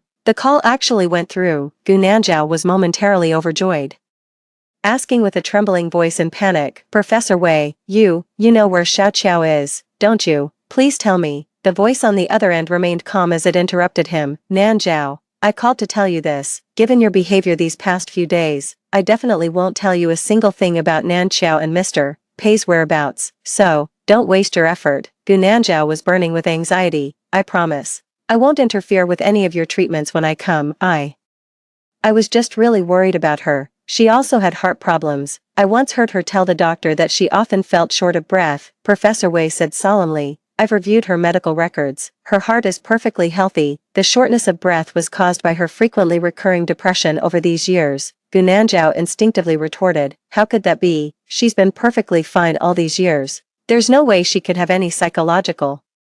The words trailed off abruptly. Really, has she been perfectly fine? He recalled how Gu Nanjiao had always appeared lifeless over these 7 years. His expression was pale, as if he had lost interest in everything. He no longer enjoyed talking, no longer cared about him, even when accused or questioned. His expression remained utterly indifferent. Occasionally arguing with him would always end with her powerless silence in the end. Gu Nanjiao just kept thinking that Gu Nanjiao might be ill. He wanted to find Professor Wei to examine her, yet he never properly considered that her condition was more likely psychological trauma. Over there, Professor Wei continued, "Post-traumatic stress disorder, severe depression. It started 7 years ago. Nanjiao, she never wanted to tell you because she couldn't bear to see you suffer from your parents' passing, afraid it would cause you more pain. What about you? Do you know that she also lost her parents and is grieving?" The voices over there gradually grew distant and faint in my ears. You've been venting all your pain and hatred onto her. And what about her? Her guilt and suffering, the despair of feeling her parents die right beside her. After all these years, who can I vent to? All the emotions that couldn't be vented could only be suppressed in the heart, accumulating into an increasingly heavy illness. Gu Nanjiao suddenly felt unsteady on his feet. The other side stated bluntly, 7 years ago.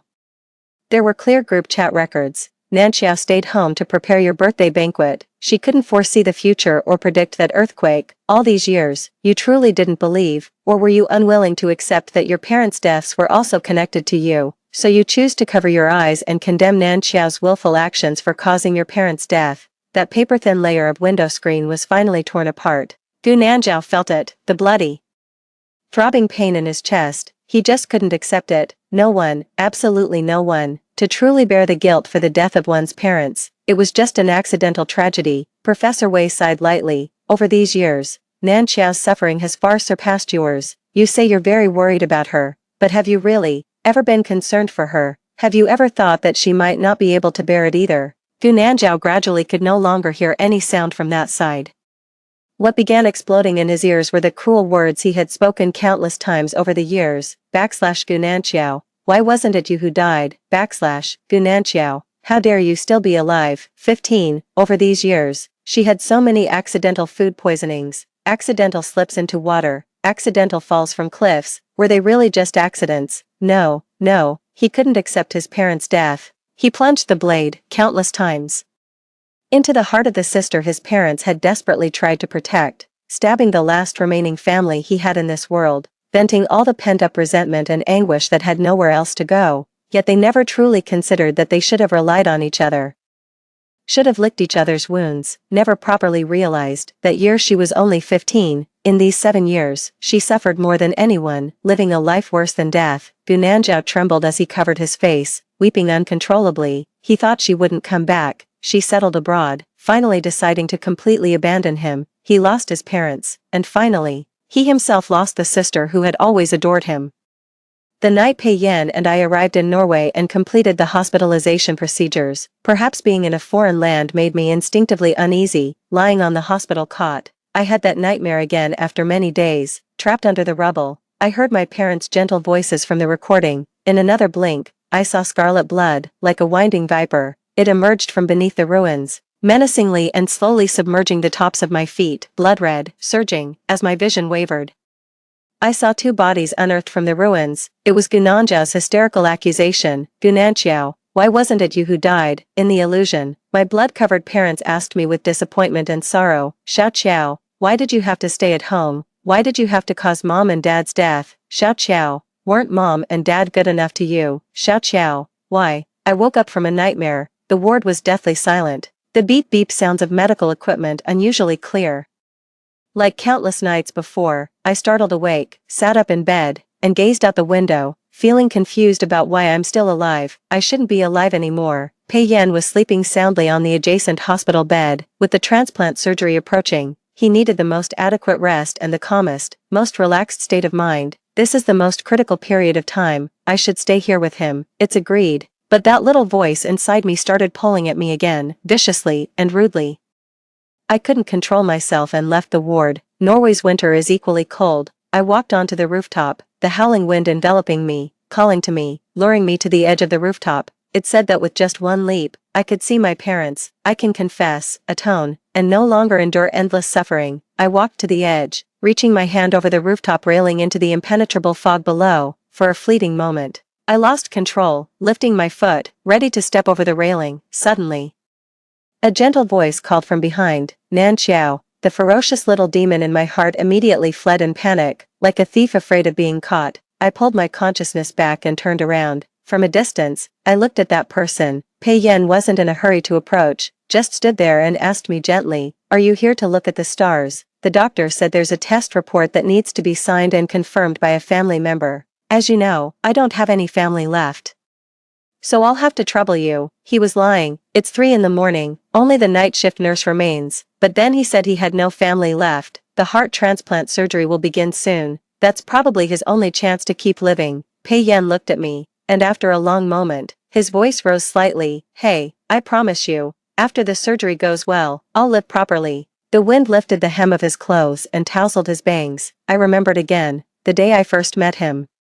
He took me home, then lied about going out to buy groceries. He lied, he went to the riverside, but in the end, still bought fish and came home with me. We stood at opposite ends of the rooftop, gazing at each other across the heavy, deathly silence of the night. After a long while, I heard him speak loudly again. Hey, Nan Chiao, we promised to live well together. Living alone is really quite meaningless. My tears suddenly began to fall. The wind at the rooftop's edge carries away my tears. My hair strands blur my vision before being swept aside by the gust. I smiled at him. I came just to see the stars, but forgot the weather was bad, didn't get to see any. 16. Pei Yan stepped forward, walking toward me. He stopped before me, then extended his hand saying, "Come down, I'll help you." Only then did I realize I had reached the highest point of the rooftop. This was an elevated platform. The only gap on the rooftop, there was no guardrail ahead at all, just one more step forward. And I would step into the thick fog, plunging into the abyss. I looked at his outstretched hand, where several bruises from needle punctures still marked the back. Near the wrist, one spot showed blood that had only just dried. It must have been from when he pulled out the 4-needle to come find me, leaving the wound fresh. For a moment, I was lost in thought, then reached out and grasped his hand. He immediately raised his other hand, wrapped it around my waist, and carried me down from the high platform. He quickly, firmly, yet gently embraced me. I heard his voice by my ear, calm yet trembling. Nan Chiao, we're both alive and well." After that night, for many consecutive days, I didn't have any more nightmares. Pei Yan bought the house and signed the purchase agreement. He sat on the bed, opened the interior photos on his phone, and discussed with me. "This bedroom will be reserved for you, and we'll add a balcony later. Open the door, and you'll see the beach and the ocean." There was anticipation in his eyes, like starlight in the deep night. I thought, once his surgery was truly over without complications, there'd be no reason for us to keep living together. I'd find another place to live, and look for a job too, but I couldn't bear to refuse him at this moment, so I nodded first and said, "All right." Pei Yan was very delighted. He went on to tell me how his late sister had always wanted to visit Norway when she was still alive. Here there are polar nights and auroras, a 15,000-kilometer coastline, and the Norwegian wood from the writer's works. He said with great longing, "After the surgery is over, let's settle here for a few years. Would you like to accompany me on a journey to explore and see everything properly?" After just a few days in Norway, his complexion grew even paler, holding back tears. I nodded and said, "Okay." Pei Yan felt somewhat apologetic and said, "Do you have any other places you'd like to go? I can accompany you there too. Could we perhaps?" He suddenly gave a light cough, perhaps feeling unwell. His face flushed slightly red. In the end, the words that followed were left unsaid. I responded, "Yes, there are many places I want to go. After your surgery is over, I'll tell you one by one." Pei Yan nodded with a smile. "All right." Late at night, Pei Yan started vomiting again. After throwing up every bit of food he'd eaten, he coughed up blood once more. This time, it was more like vomiting blood. I have a feeling that without a heart transplant soon, he might not last much longer. Outside the ward, Professor Wei suddenly rushed in. "The donor has suddenly passed away. Quick! Get to the operating room and prepare for the heart transplant. To ensure the viability of the donor heart, the heart transplant surgery must be completed within 12 hours of the donor's death." Professor Wei quickly arranged for medical staff to come and wheel Pei Yan into the operating room, then hurried to the operating room to change into surgical gowns. Pei Yan lay on the gurney, and as he left the ward, he reached out and gently grasped the back of my hand. My palms were sweaty with nervousness, but he instead smiled reassuringly at me. "Don't worry, it'll be fine." I escorted him into the operating room. From the side of the deceased donor, an unusual commotion suddenly erupted. Pei Yan had already entered the operating room. I rushed to the donor's side, only to see the donor's family members wielding knives to obstruct the medical staff. The death of a loved one caused family members to become emotionally distraught and lose control. "We refuse to donate the heart. I want my son buried whole, so his next life will have a healthy and complete body." The consent form for heart donation has been signed by both the donor and family members, but now the family has just lost a loved one and is emotionally vulnerable, suddenly changing their mind. Just as a loved one has passed away, their heart is about to be removed. For most ordinary people, this would likely be something difficult to bear in the moment. With the heart transplant being time-sensitive, some doctors grew anxious and spoke without thinking. "The dead cannot be brought back to life, and there is no afterlife after death." A single sentence, like a drop of water falling into a pot of boiling oil. The family members who had been hesitantly blocking the way in small groups suddenly all rushed forward, shielding the deceased. They looked at me and the medical staff with grief and indignation. Everyone has an afterlife. How dare you curse my loved ones to have no afterlife, all for the sake of others' lives. My mind was filled with nothing but a violent ringing. With family members blocking the way, no one could force the issue. The donor's body was taken away by the family. I walked out of the ward and gazed at the distant sea through the window at the end of the corridor. The surging waves carried the winter snowflakes. Pei Yan was still lying in the operating room. He is waiting for rebirth. It was me who told him, try to live on. He agreed, once again, in hopeful anticipation, all in vain. Pei Yan never got to wait for a second compatible heart. The new year passed, and in the blink of an eye, it was the Lantern Festival. He began using a breathing apparatus, having grown so thin he was practically just skin and bones. In the morning, I borrowed the hospital kitchen to make tang yuan, which we ate together, when my parents were still alive. They told me that eating glutinous rice balls would bring peace and safety. Pei Yan only ate half before vomiting it all up in an instant. What came out was still crimson red. For him, peace ultimately remained nothing but a distant hope. That night, he coughed up blood severely, suffered respiratory failure, and was rushed into the emergency room. In his final moments, the doctor came out and called me in. I leaned by the bedside and held his bony hand, 17, with great effort.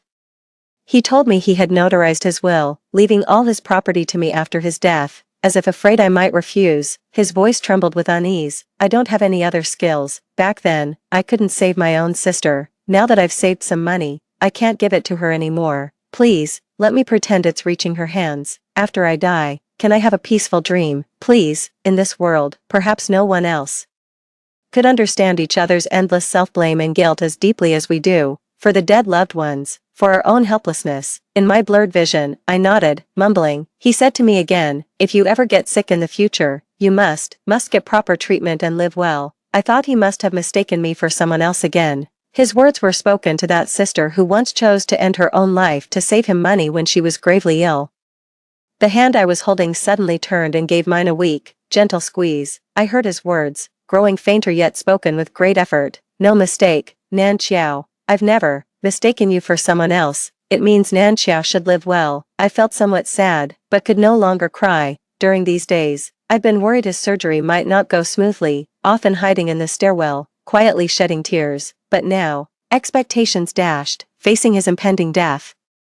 Yet I no longer had tears left. After Pei Yan passed away, I filed a lawsuit against his father who never raised him or his sister but came to claim the inheritance. That man wanted money. I hired private investigators and lawyers, gathered evidence of his fraudulent crimes, and sent him to prison. I then sorted through Pei Yan's belongings and found a photo of him and his sister in his wallet. Carrying his ashes and that photo, I continued to fulfill the promise we made together. I stayed in Norway for over half a year. I turned off my phone and hired a guide. I witnessed the polar night and auroras, and beheld 15,000 kilometers of coastline. I saw the Sonefjord, that place called Norwegian Wood, the world of fairy tales that Pei Xing had once read about and yearned for with all her heart. One day, the tour guide looked at the ashes in my hand and asked, "Is this your beloved?" I shook my head and said, "No." He was more than a lover or a friend. An old acquaintance. I returned to the country, to Beijing. More than half a year later, on the day I landed back home, I turned on my phone and received a call from Norway. An unfamiliar voice on the other end informed me, "I am a psychiatrist, and I haven't been able to reach you for the past 6 months. About half a year ago, a Mr. Pei gave me a large sum of money to treat your psychological condition." I walked out of the airport and stood by the bustling street. The voice continued. "Such a large sum of money truly makes me feel unworthy. Please, you must tell me where you're going so I can treat you." To be fair, he was indeed an excellent psychotherapist. Perhaps it was truly as he said, he felt uneasy about having taken too much money. He brought me to North City and provided me with long-term psychotherapy. Diligent and responsible, they inquire about my whereabouts and physical condition every day. I still often feel heartache because of the past, but at least gradually, I no longer go to rooftops, dive into deep waters, or take medicine recklessly. The northern city is just that small. I started soon after, occasionally running into Gu Nanzhao. He had grown much haggard, his eyes and brows dull with exhaustion. Though barely half a year had passed, it felt as if many years had gone by. Spotting me, he flusteredly chased after me from across the street. While crossing the street, I was almost hit by a car, followed by sharp honking sounds all around. He stumbled over recklessly, looking utterly disheveled. When he urgently caught up to me and looked at me, his face trembled for a long time without uttering a single word. I stared at him for a while, but when he didn't speak, I turned to leave. He suddenly asked me urgently, "Xiao Qiao, come home with your brother and have a meal, okay?" After some thought, I calmly replied, "No. I have a job onboarding appointment this afternoon." I found a job. The psychologist told me that keeping oneself busier might help alleviate some depressive symptoms. Gu Nanjiao caught up to me and asked urgently, "What about tomorrow?" I remained silent, looking at him. He finally stopped mid-sentence. After a long while, he forced out a smile that could hardly be called pleasant. "It's okay, maybe next time, alright." He knew perfectly well that I wasn't truly without time. I heard him speak again, trembling, remorseful. "I'm sorry, I couldn't take care of you properly for Mom and Dad." I whispered, "It's okay, I've been doing alright." After all this time, I can't really say I hate him that much. He's been suffering too. I know, I just don't really want to go back with him anymore. As I left, from the corner of my eye, I saw Gu Nanjiao's bloodshot eyes, then what seemed like a tear falling in an instant, and his hurriedly turned head, avoiding my gaze. I returned to my place. Late at night, I suddenly received a phone call from a hospital in London. They informed me that the matching heart I had been desperately searching for, which I had previously registered there, had been found. The donor was an orphan who had received help from all sectors of society, now facing death from a car accident. They wanted to give back to society and were willing to donate their heart after passing. Coincidentally, it's a perfect match for Pei Yan's heart. I sat on the bed, gazing out at the pitch-black night. After a long silence, I hoarsely said, "Thank you, but it's no longer needed." The voice on the other end cautiously asked, "Has it already been found?" I heard rumors before that Mr. Pei found a compatible heart in Norway. It seems it's true. After a long silence, I finally just responded, "MHM." The person on the other end sincerely congratulated me. "That's wonderful news for both of you. The surgery must have gone smoothly too." I replied, "Very smoothly." They said something else with a laugh, but I didn't catch it clearly. I hung up the phone. I walked to the window and opened it. The snow lies